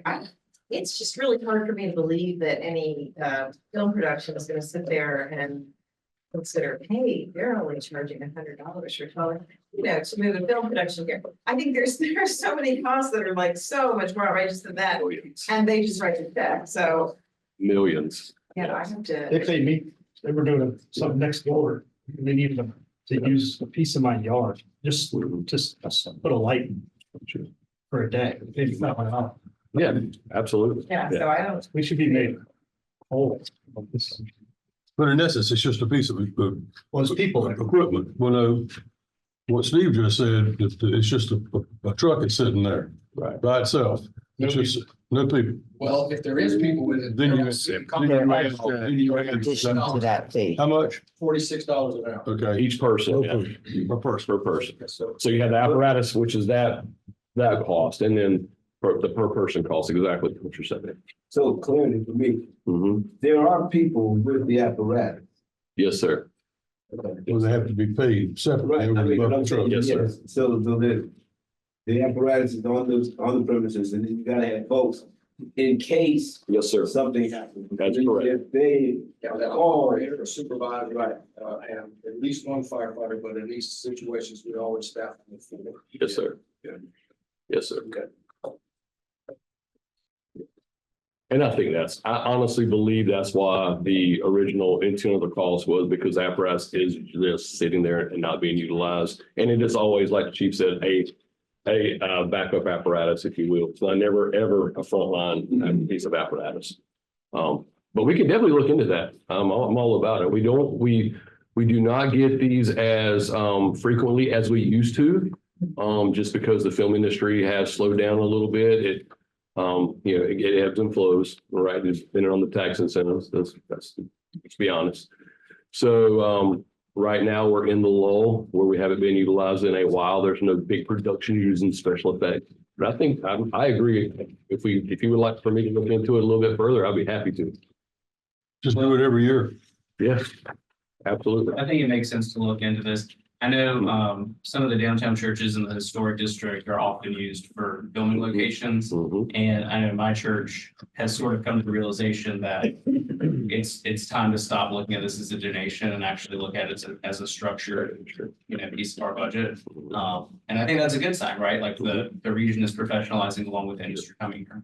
Sure. Yeah. But we don't want to look on down our people that bring in all that business into town either. Millions. They don't mess up with sewers, they don't put smoke in the air unless it burns something. That's right. And then we got our people there. Sir.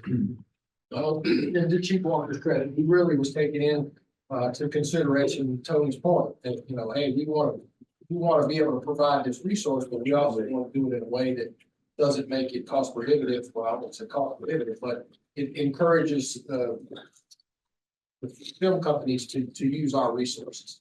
Because it's a whole lot better for us to have our people who we know how are trained in operating our equipment and operating under our policies in our district versus having to contract out to somebody that owns an old raggedy fire truck that can make it rain, Yes, that's correct. So I mean, and of course, being good stewards of taxpayer dollars, we don't necessarily want to, overcharge for something if we don't need to. We're trying to be fair about it, and Chris didn't want to come in here and offer 50% increases on everything across the board. So, Yeah. Any other questions, folks? Good stuff. Awesome. Thank you. Thank you, Chief. Appreciate it. Thank you. Next up, we've got Aubrey, who needs to overview the civic partnership applications and recommendations for funding. Is that in the book? Yeah, the very last one. Civic partnership. Last one. All right, just 3 areas that I'd like to cover as it relates to civic partnerships. The first is, I think we benefit from a quick recap of the changes we made to the program, both at the initiation of this cycle, so 3 years ago, and some changes that we made leading into this application process. So that's one area. The second area, which I always like to do, since I tend to get a number of questions in this vein, is review at a macro level what the what sources of local tax dollars are going into the nonprofit space. Typically, that's involved a comparison of what the city's doing and what the county's doing, but there's a new player has entered the game here as of late, known as the endowments. I think most have heard about that by now. So I just wanted to zoom out and again take that macro look at what the 3 entities collectively are doing. And then I'll get into the specifics of this cycle in particular and the recommendations that we have for you. So in the category of changes, this was the key change that we made the last cycle in fiscal year 23. We separated out what are typically considered our more traditional economic development service providers. That's the Film Commission, WBD, and WDI. We took those out of this partnership program and made them professional services contracts because that was more in line with what they do and what they are. So those were separated out. So the civic partnership development, civic partnership program, as it is today, encompasses 10 entities receiving in aggregate $228,500. And then I subdivide those into the categories you see on the screen. There's 3 in the workforce development / entrepreneurial support services category, and the other 7 are in the cultural and tourism draws to our area. Councilman Wendell, yeah. Sorry, I should know this. Is it $228,000 a year or that 3-year span? Per year. Okay. Thank you. Sure.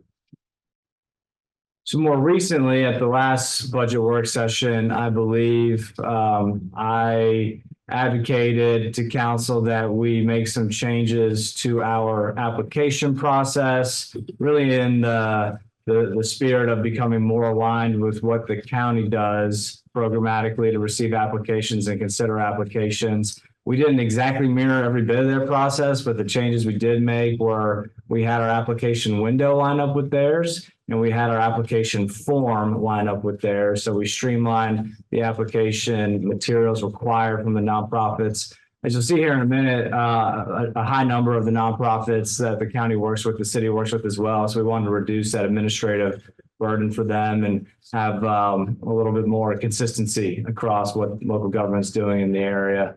So that was the other change. Now onto the macro view. This is a slide that shows what I call the total outside agency funding by local unit, the county and the city. So this is if you were to go into our adopted budget document or the county's adopted budget document and look at the outside agency funding, this would include everything, not only civic partnerships, but the human services grants and some of the other outside agency funding. So again, just a macro view of what's going to outside agencies. This was the best sort of metric for a comparison. And this is a 4-year snapshot of what's been done. And you can see in terms of a proportion for the city of what our overall contributions are, it is a smaller percentage that are in the civic partnership category than other that goes to other agencies. And again, note that we took about $350,000 out of that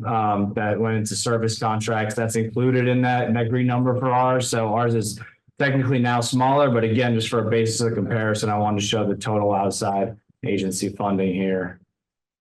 So moving on, as I mentioned at the top of the presentation, there's obviously been a major change to the backdrop, to the landscape under which we, the city and the county, provide funding to local nonprofits and outside agencies.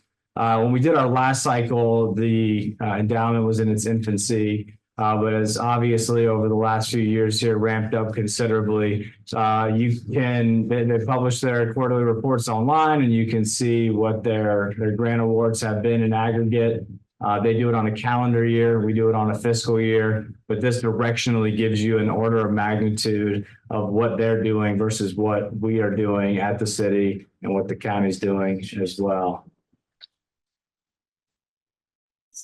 Let me give this a second. It takes a minute, a little lag.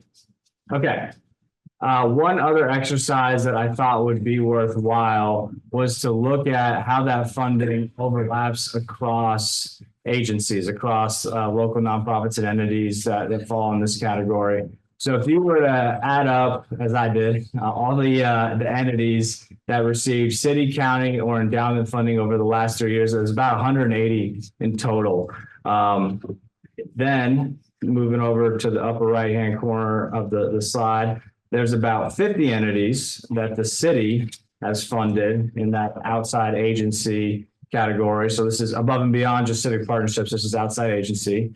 Then if you were to look at and kind of zoom into that Venn diagram further, entities receiving funding from both the city and the endowment at some point over the last 3 years, you'll see there's about a 70% overlap. So 35 entities of the 50 are receiving funding from both the city and endowment. And then to add another layer on top of that with the county, the number doesn't go down much. That's 30%. So 60% of the entities that the city funds are also receiving funding from the county and the endowment, which I thought was worth reviewing. Again, just paint the macro picture here.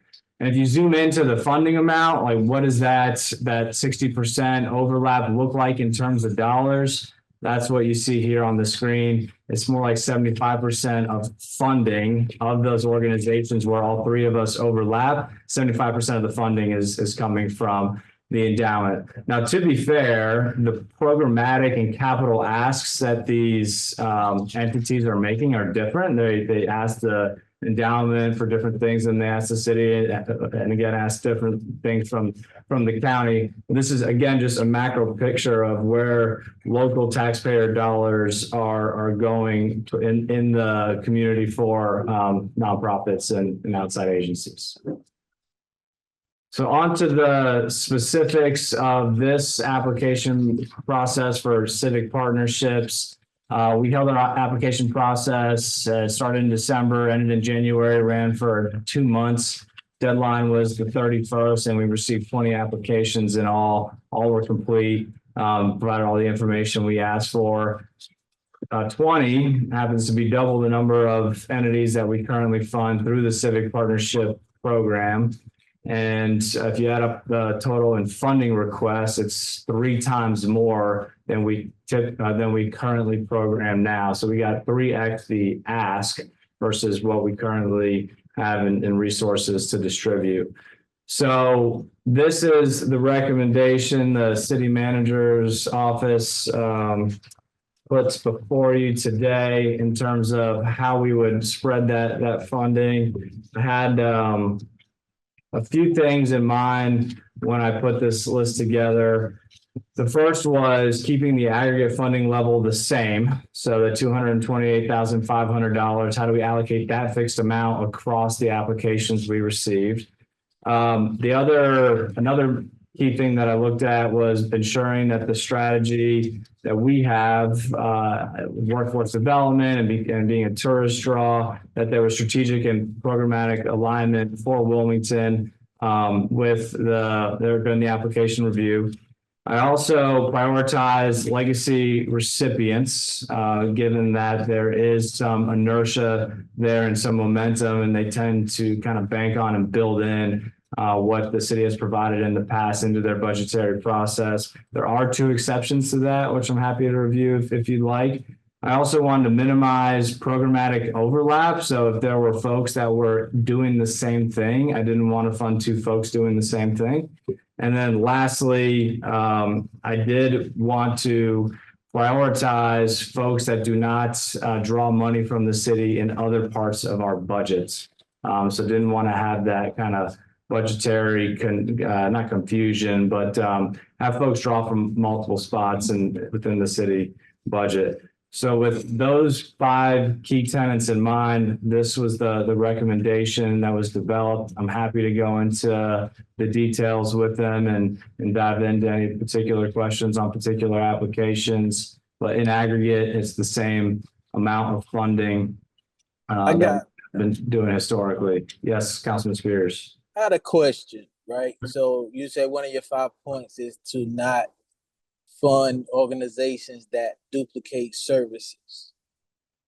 And I get that, but what if the one organization doesn't have the capacity to, and which most won't. Most organizations who are philanthropic in nature won't solely have the capacity to meet the needs of all the people that come to them. So, you know, if another player comes into the arena, I think it would be good and not traditionally what has happened is 2 organizations are pitted against one another and instead of working together to serve the public. So, I mean, I get your point, but I think that shouldn't be the mechanism used to not fund another organization, because the work we do is geared towards in that capacity helping people. Well, in every capacity is to help people. So I don't think we should rule them out, but you know, there are some professional money getters in our community. And so if there's a pot of money, they do know how to get it. So I understand looking at that very carefully, but I don't think just because someone else does it that they shouldn't be funded. It's my 2 cents. Aubrey, on macro level, maybe not for this year, but I've been following not super closely, but the budget process at the county. There was some discussion, I don't know where it ended up, about basically foregoing outside agency funding and just allowing the endowment to basically take it over for a couple of reasons. One, that's kind of what the endowment, just by sheer numbers, is aiming to do, but also to streamline the process for our outside agencies that certainly provide good services. Do they just have basically one place that they have to go to submit these applications? And I'm sure it's labor intensive for them. Has that been something that we contemplated internally at all? Or how would that look? We've had some very conceptual discussions around that idea, but none that have been interactive with the county or the endowment on that specifically. it's certainly a concept that has occurred to us, just given that the endowment is a purpose-built organization meant to deliver this type of funding to nonprofits and can do things, especially on the measurement and management side, that we are just not quite equipped to do, especially around the level of funding that we're providing. I think it's something that, globally, we should certainly explore with the county and the endowments, and would require some collaboration and probably a transition period, and certainly some touch points with our local nonprofits. But it does, your point's well taken. There are effectively 3 layers of administration dispersing what ultimately are sources of local taxpayer dollars. Martha, was that something that was ever discussed that you were aware of? It was something that I recently heard, I believe, in brought up in a public session, but while I was at the county, it hadn't been discussed, but I do think I heard it brought up in a public session sometime this year. Tony, do you know where the county's at? I do not. I have not had a conversation with Chris about that. I've had a conversation about a couple other things. I will say, Aubrey's being very polite. He and Chad both approached me about potentially making that kind of a move. And I told them I didn't think it was appropriate to make that kind of a move with this cycle, because people had already made an application, but that we certainly needed to look in the future at simply moving that function to the endowment, as opposed to looking to the city, because the city's funding in comparison is minuscule. Right. I guess, because I almost kind of heard that in your presentation when you put out, that this is how much endowment they have and all that. I guess my question is, when I look at what was funded and what was not funded, there were 8 organizations that didn't get any funds. Was it because they had a poor presentation? Was it they didn't have the right personnel? Or because in my mind, just in my brain, if some a group asked for, let's say, $5,000, give them 1,000, or just something, unless there was something there that said they're not going to do what they said they were going to do, or what was your rationale? Sure. We can. Okay. I was tempted to do that. Yeah, so there were different reasons for each of these. With some, it's just a pure fit. The program came across as more being something that education should be funding, or something like through the county or human services should be funding. So it did not really fit, having Wilmington as a cultural or tourist destination draw or workforce development. So there's certainly a few examples of that on there. There's others where the application would fit much better into a potential professional services agreement versus a civic partnership application. So would be an outlier from the current portfolio of sort of programs and entities that we fund. There's examples of that for sure.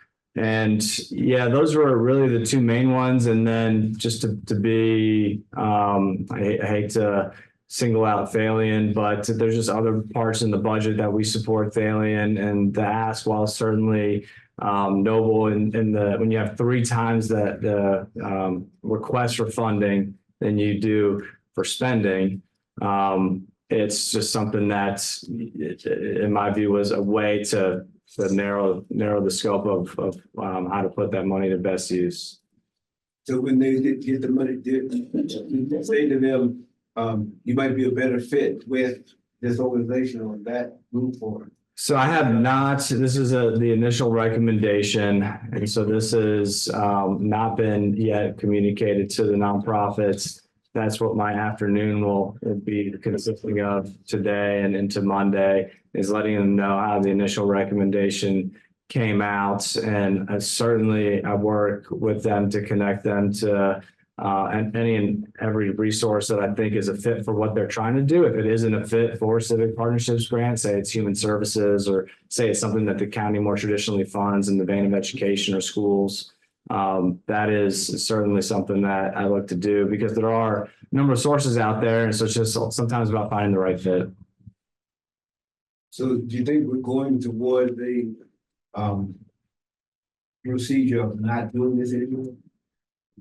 I think we could certainly explore that. I'd recommend at least another year of maintaining the status quo as we work with the county and the endowment to maybe figure out a way to make this a bit more streamlined for the nonprofit community at large. What percentage of that is it? Normally we're 1%, 1.5%. It is around 1%, but that also includes the human services side too. Yeah. Okay, I have a few questions. So we're hearing about the economic development partnerships grants right now. Do you know when in this budget process we're going to hear about the human services grants? Their cycle is for next year, correct? You've heard from. Okay, so we're not going to hear them this cycle at all. Okay, so and you talked about it being on a 3-year cycle. So the ones we're hearing about now, is this same amount is going to be awarded for the next 3 years? Is that the way it goes? There is one exception there, which is UNCW CIE. My recommendation for them, based on prior council feedback and some ideas that were brought up around them, is to wind them down over the 3 years from the 50 we were giving them, 30 the first year, and then make that 20 the second year, 10 the third year, as that state program has long since, been established. They initially came to the city for seed funding to get it up and running. And council in the past has expressed a desire to wind our involvement in that down. So if council still remains interested in doing that, that'd be my recommendation for UNCW CIE. But for the others, they would be mostly static year to year. But with that additional UNCW CIE funding, there would be some allocation across these other awarded entities that would be run by council in subsequent cycles. Okay, thank you. And then the service contracts, are those 3-year contracts? I mean, how often do those contracts come up? They're 5-year contracts, so they're in year 3 of 5 at the moment. Okay.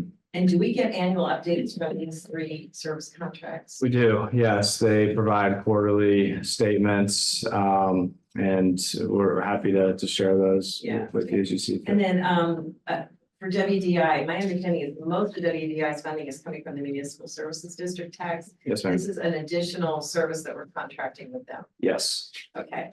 The MSD money cannot supplant money that we were already spending, and we were spending that prior to the MSD status.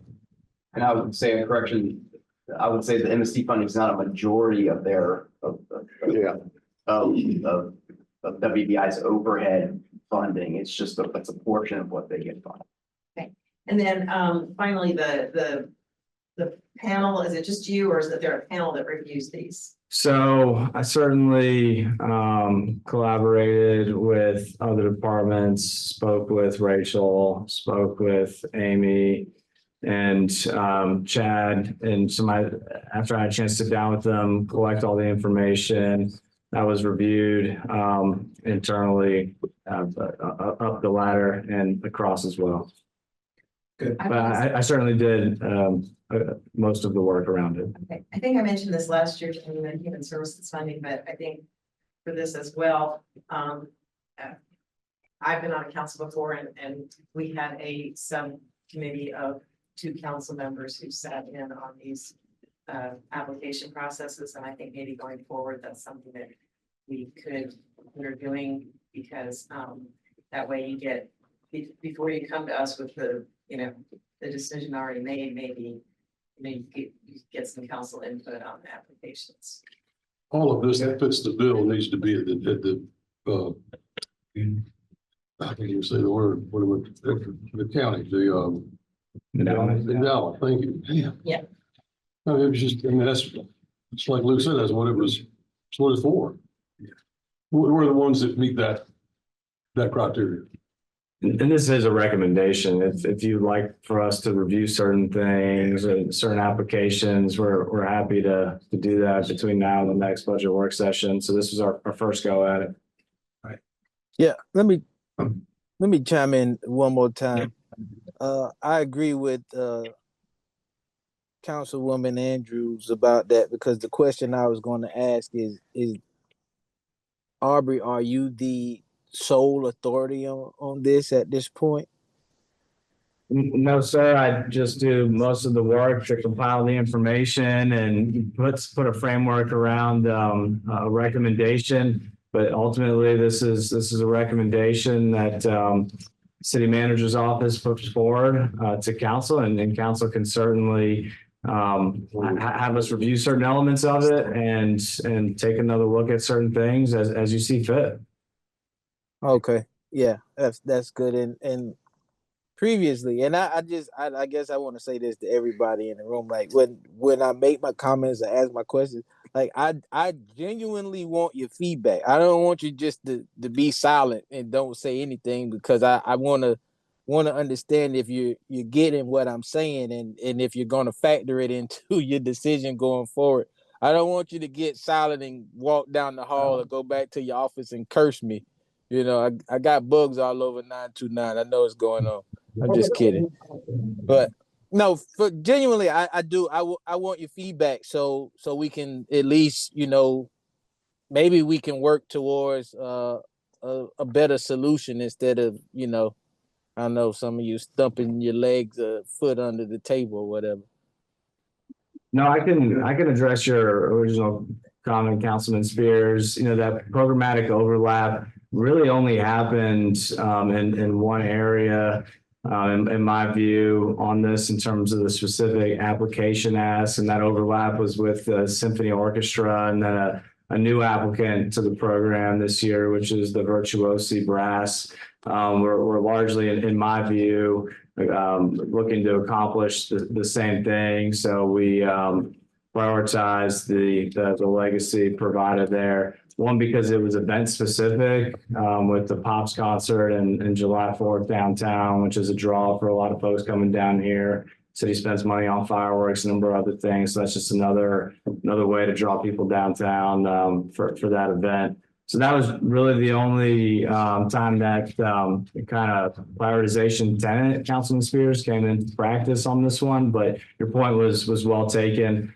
We certainly don't want to limit newcomers into the scene to be able to do good things, serve the public, to your point, and maybe figure out new ways to do that, more effective ways to do that. So not trying to limit that unnecessarily, but trying to be practical at the same time with just the resources we have. Right. Thank you. I appreciate that, because I've worked when Jennifer was there, and we had some other initiatives going on.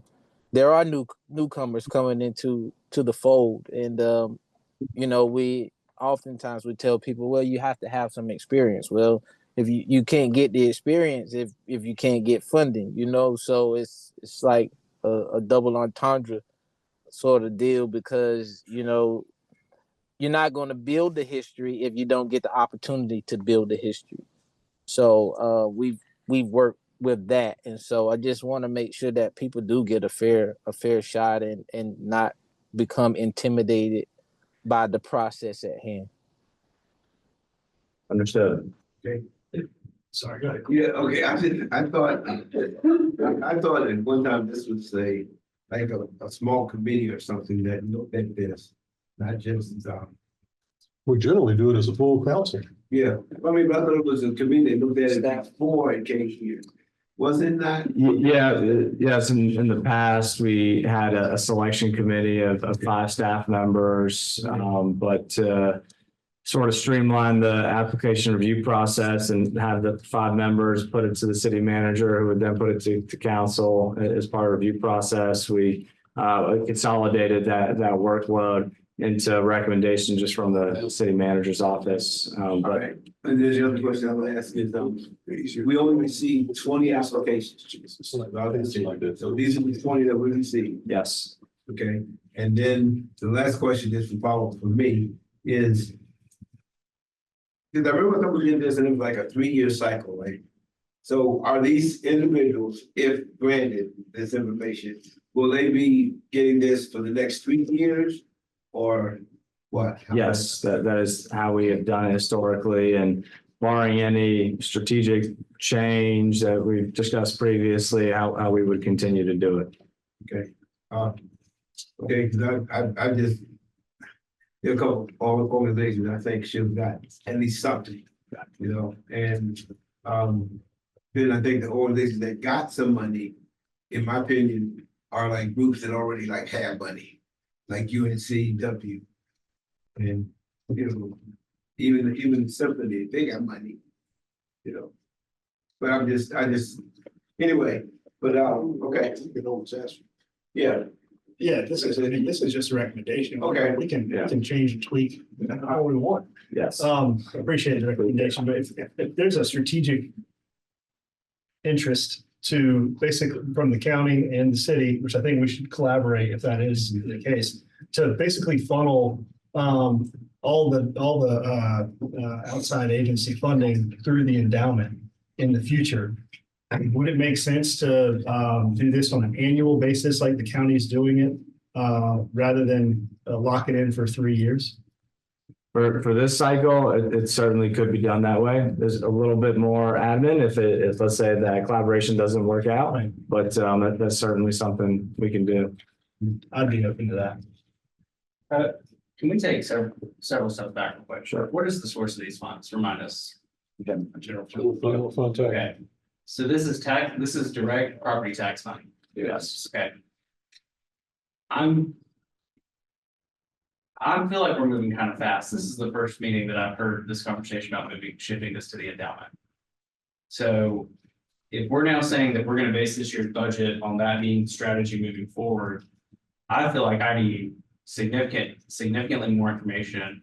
I need to have a lot more conversations before I'm ready to head in that direction. I'm not saying no, I'm saying I feel like I just found out about this after lunch. I think the intention here was to go ahead with the 3-year recommendation as you had done in the past. And that is what will be coming forward with your recommended budget.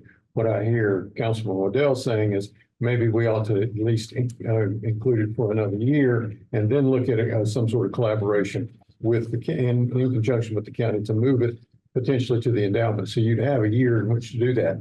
You certainly can do this in any way you want, but our recommendation will follow your previous practice, which is a 3-year funding cycle, and these will be your recommendations. I just know there's conversations and I haven't watched the county budget meeting.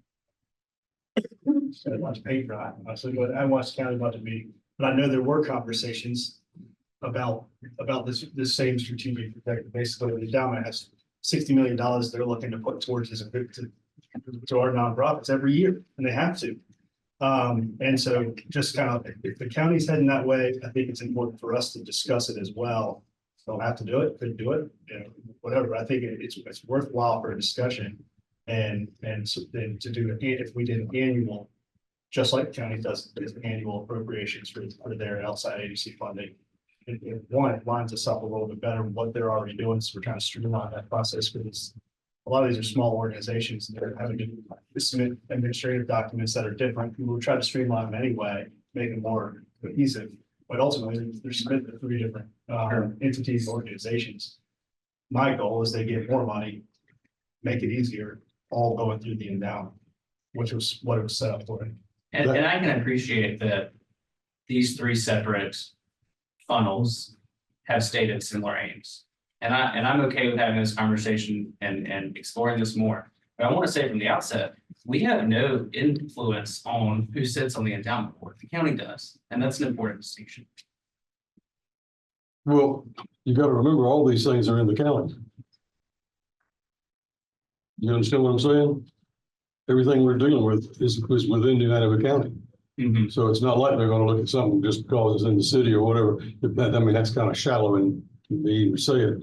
But those talks that we're talking about, well, that conversation, that doesn't need to wait on next year at budget time. That needs to start post haste. That's important. I mean, that's a bold move, I think, and a good move.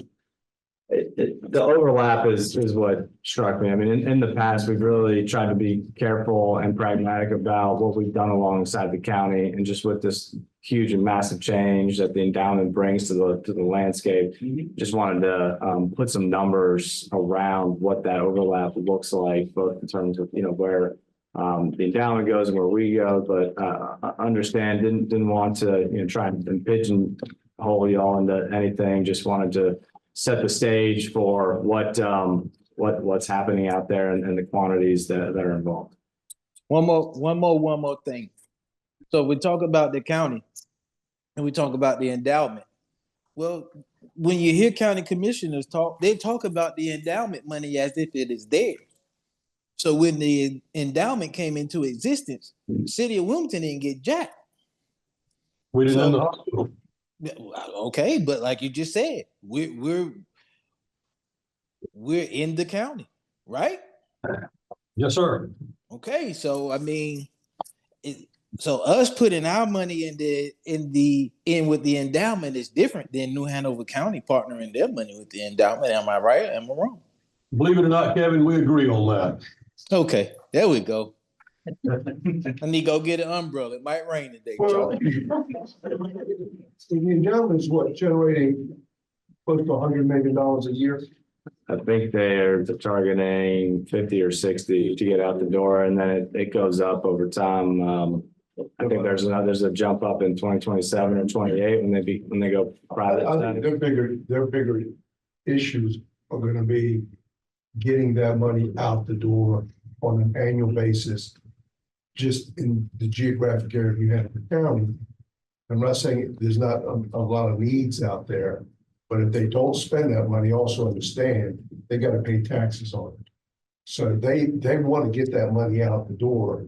And there may be an opportunity here for a lot of these nonprofits to get a lot more money than they have been getting, number one.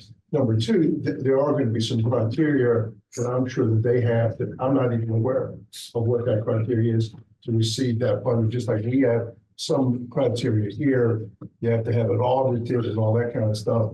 And so there may be some nonprofits that do not make the cut there that will come to a city or a county government and say, hey, we need some help here. We can't get any money down here. We didn't make a cut this year. Can y'all do something for us? I know that we have a policy here. Do not tell anyone. I thought it was 0.5% or something like that, that we spent for nonprofits, but it's moved up over time. We picked up more of that. Is that correct? It ranges about 1% or less. It's a neat idea. So we could almost serve as a ramp up or incubator for the non-established, like Kevin was saying. And then once they've got their feet under them, they're going to the endowment. It's a neat idea. Right, yes. I mean, because all of these guys at some point do some good for the community. And that's what they're here for. And you know, that they've been coming to city and county for years. It's a big, 1% of the budget discussions takes up probably sometimes 80% of the commentary. But, I think it's important to keep that. I'm glad it's all when we're thinking about these things, because some of these folks are doing good work that will eventually go there and get bigger money, more money, some of the initiatives that they want to do. But I think we ought to just walk slowly to it. Well, there was, the nonprofits didn't get out of hand, but there was just so many, and they created United Way. And then everybody went to United Way, and then they're there, and then the nonprofit still. There was the organization at the University of Keno that reviews all of these nonprofits, and they go over there, they review their books, review their organization, review their capacity issues. And if they deem that they should be under the umbrella of another nonprofit, they make those recommendations. I know that we send a lot of people to Keno to evaluate their nonprofits, especially first timers. Just say, hey, what can you do to make it efficient, be able to get money? But if you didn't have any issues with any of these programs, Right, of the 20 that we received, like, there were not like 5 programs that didn't even make the muster. All 20 that That's, applied. some did not fit the strategies that we were seeking, which were, again, tourism and cultural draw to really. So you had more than 20 applications. No, I had 20 applications. I'm sorry, I misunderstood the question. All right. Yeah, we had 20 applications, but some did not fit the strategy of workforce development or cultural and tourism draw, which is why they were not recommended for funding within that 20. Okay. Yeah. Thank you. Other questions for Aubrey? Thank you. Okay, I have a few closing remarks that I want to make. First of all, kind of following on the heels of what Aubrey has just presented. There are a number of folks who have contacted either the staff or council members regarding funding for the forthcoming year or portions of funding for the forthcoming year. Most specifically, there is a plan for a World War II home front heritage coalition that's asking for about $221,000. That will not be included in the manager's budget. None of these will be included in the manager's budget unless you tell me so.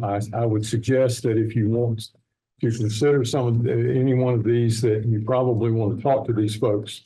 Perhaps maybe in terms of letting them present an agenda briefing or something along those lines. But these things have not been acted on by council, and so therefore won't be included in the manager's budget.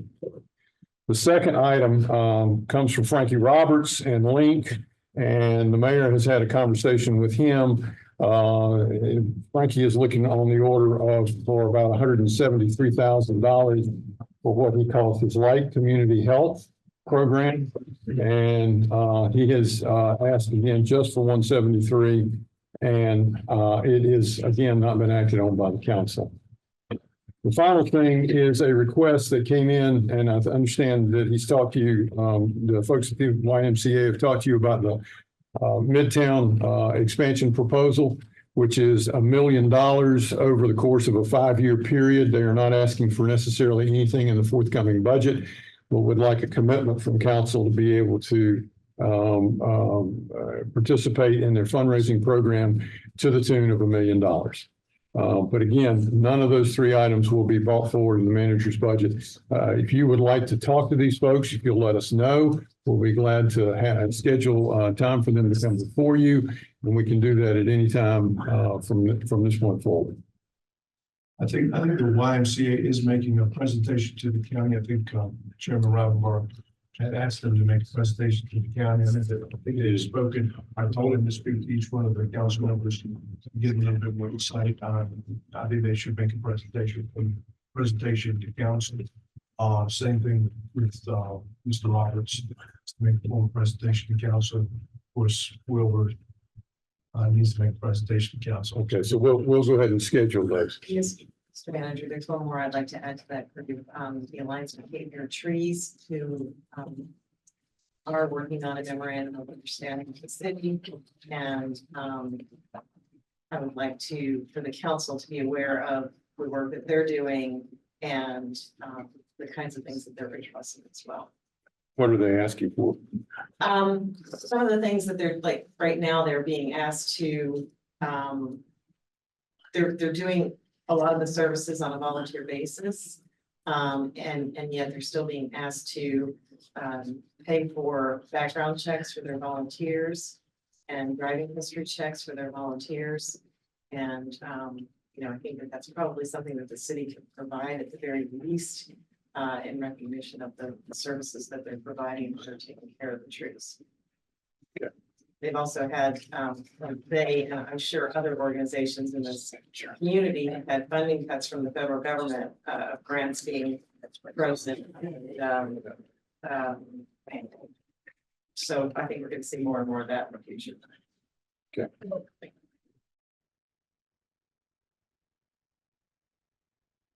There are other folks that are out there who have indicated interest in funding. We have not gotten anything written from them with regard to their requests as they continue to come across our desk, we'll be glad to provide that information to you. The second thing I wanted to mention to you, well, there were two things together, one of which we've already talked about was the funds from the automobile license tax. We've had that discussion. The other is that I understand it's also been reported in the press that the city is doing away with the red light cameras. There will be a recommendation in the forthcoming budget to do away with the red light cameras. The contract actually expires at the close of the fiscal year. We've had a great deal of discussion, both with the county and the county school board.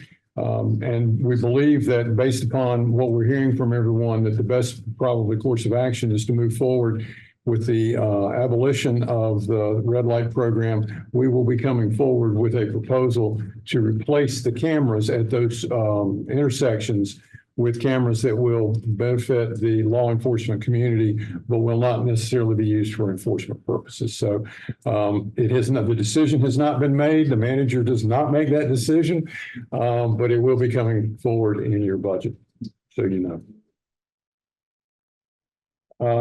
So what did we decide on the registration fee? That we would use funding, we will use funding appropriately. We will determine as we move forward where we think the best use will be. You certainly begin given the opportunity to question that and go further with it.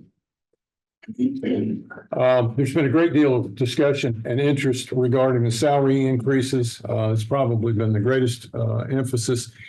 The manager takes away from what the council has gone through over the course of the past several months is that you are, as usual, dedicated to the retainment and retention and solicitation of good employees. And we are going to bring forward for you a healthy adjustment to the compensation packages.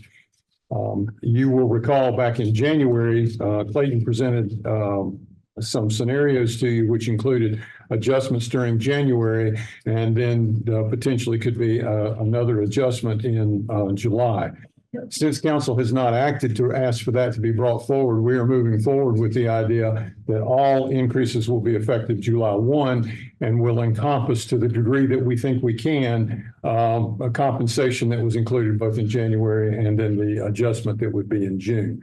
But I just wanted to make sure you were aware that we are bringing that forward. And we are doing it based upon the idea that at this point in time, you're not going to go back and get retroactive January. So we'll move forward with that. It will be a very robust adjustment. And again, we appreciate council's guidance on that. And so far what you've seen in terms of dedication. So thank you. Will that be in our next, that May budget work session? Oh, yeah, it'll be in the proposed budget. We're having another work session prior to that, or? Yes. Only like a May work session? It'll be right after the manager's budget's presented. Yeah. So you can then put your print on it as you want to see fit. The final thing is, there's been a good deal of discussion throughout the process about my not being here when the budget's adopted. I want to say very clearly that I am preparing this budget as if I was going to be administrating it. So there is not going to be any, let Tony do this and he'll walk out the door and leave you with it. I just want you to understand that what you will get will be a complete package that will be designed to get you through the coming fiscal year. And I don't want that to be taken any other way. And I don't think council has indicated in any way, shape or form they expected that, but I just wanted it to be said to be clear, because this staff has worked diligently. And I'm very impressed with the group of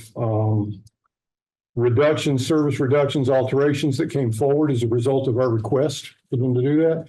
And I'm very impressed with the grit and the tenacity with which they have shown as they work through that process. So I just wanted to let you know that everybody is on board with regard to this, regardless of whether I'm going to be here or not. The next manager who steps into these shoes will have the opportunity to move forward. And it will be without having to have some sort of, we've got to fix what Tony did before he left. So I just wanted to say that. Appreciate it. Thank you. And when is your last? Your second budget workshop, May 30th. Okay. Thanks. So when we finish that workshop, I'm gonna go down the hallway and get my last box out of the office and leave. So. From the staff perspective, is there anything else we need to bring forward to council tonight, today? I've already been saying we gotta fix what Tony did. Well, you've been saying that for 5 years now. Is there anything else from council that we need to take into account? Something we've missed? This was a good meeting and sorry, but this was. We've got a lot of discussion, robust discussion about a lot of different items, myriad of items, and I appreciate staff's willingness to jump in and kind of have hard conversations. That's, in my estimation, what these budget meetings should be. Roll up sleeves a little bit. I enjoyed it. Thank you. Well, and I appreciate the candid feedback. As the mayor said, it's nothing personal about it. We understand that. And after you get the manager's recommended budget, if you're not happy with it, just start tearing it apart and let's put it back together again. I think probably what's most important is that we do have the opportunity through 2 workshops to do it, and we can even schedule more meetings if necessary. So we're here to move ahead with it as you see fit. I'll tell you one last thing. I know that we had an earlier discussion about some of the CIP items. Yes, sir. And I know the CIP costs, I know that Luke and myself and Charlie, so in the subcommittee overseeing some of the issues with transportation bond. Some of the bond costs have gone up dramatically. Yes, sir. And yes, what we wanted to do is make certain that we bring that forward to the entire council. Yes, sir. To maybe make some really tough decisions as to projects that we want to move forward, projects that we do not want to move forward on. And I would hope, Tom, that you guys could come to us with some sort of a process that gets us off the launch pad faster than we have been doing it. Because a lot of these projects have just languished there for years, and the costs have just escalated so quickly that we're not able to maybe complete some of these projects. And I think we need to be realistic with each other and with citizens as to what we can do, what we can't do. But we also need to take a look at the process, respect the engineering, delivery, all of the different groups that we're having to work with. How can we get a system in place that moves these projects to go faster than we've been doing it? And that was one of the first things I listed this morning was we need to go back and narrow down that CIP, prioritize those items. From our perspective, prioritize those items for you, and then talk to you about what little bit of funding may be available to move around towards that. So we will be bringing that. And for the short time I spent on the NPO, I know some of the things that the state has been doing in regards to some of their outsourcing of some of the process, especially some of the maybe the engineering, some of the cost structure there. I'd like to also visit that, see how the state is looking at some of these projects and how they're moving forward with it. Because I never want to keep as much of it in-house, and we want to control as much of it, but we also are on some sort of a timetable here that we've got to deliver. And we just are not doing it from the timely fashion. People can all agree with that. I mean, this has been a long process, and a lot of citizens are frustrated with some of the things that we've had to go through. So it was really important. To the mayor's point, would that be something that we can have on the agenda for the May work session? Absolutely. Absolutely. I think we need These are major budget drivers for some of the overruns you're having. Absolutely, we can do that. So we need to all make that decision. Are there any federal funds that we are concerned about? I'm concerned. I'm concerned about every federal dollar right now. Okay. Because I think there is an initiative going on at the federal level where we're seeing the president test the powers of the executive branch, regardless of what it may look like to anybody or be described by anybody as. I think he's clearly trying to establish the powers of the executive branch. And as a result, I think there will be a real question with regard to what gets funded and what doesn't. We are very concerned still about that $450,000 for the containment vessel, but we remain concerned about everything because we don't know when the next order is going to come down that may need to be tested in the court system. So we are cautiously optimistic. So far, all we know that is on hold is that $400,000+ for the containment vessel with the police department. All we know so far. Okay, okay. Anybody else? Okay, that was standing. Thank you very much. Appreciate your time. Thank you.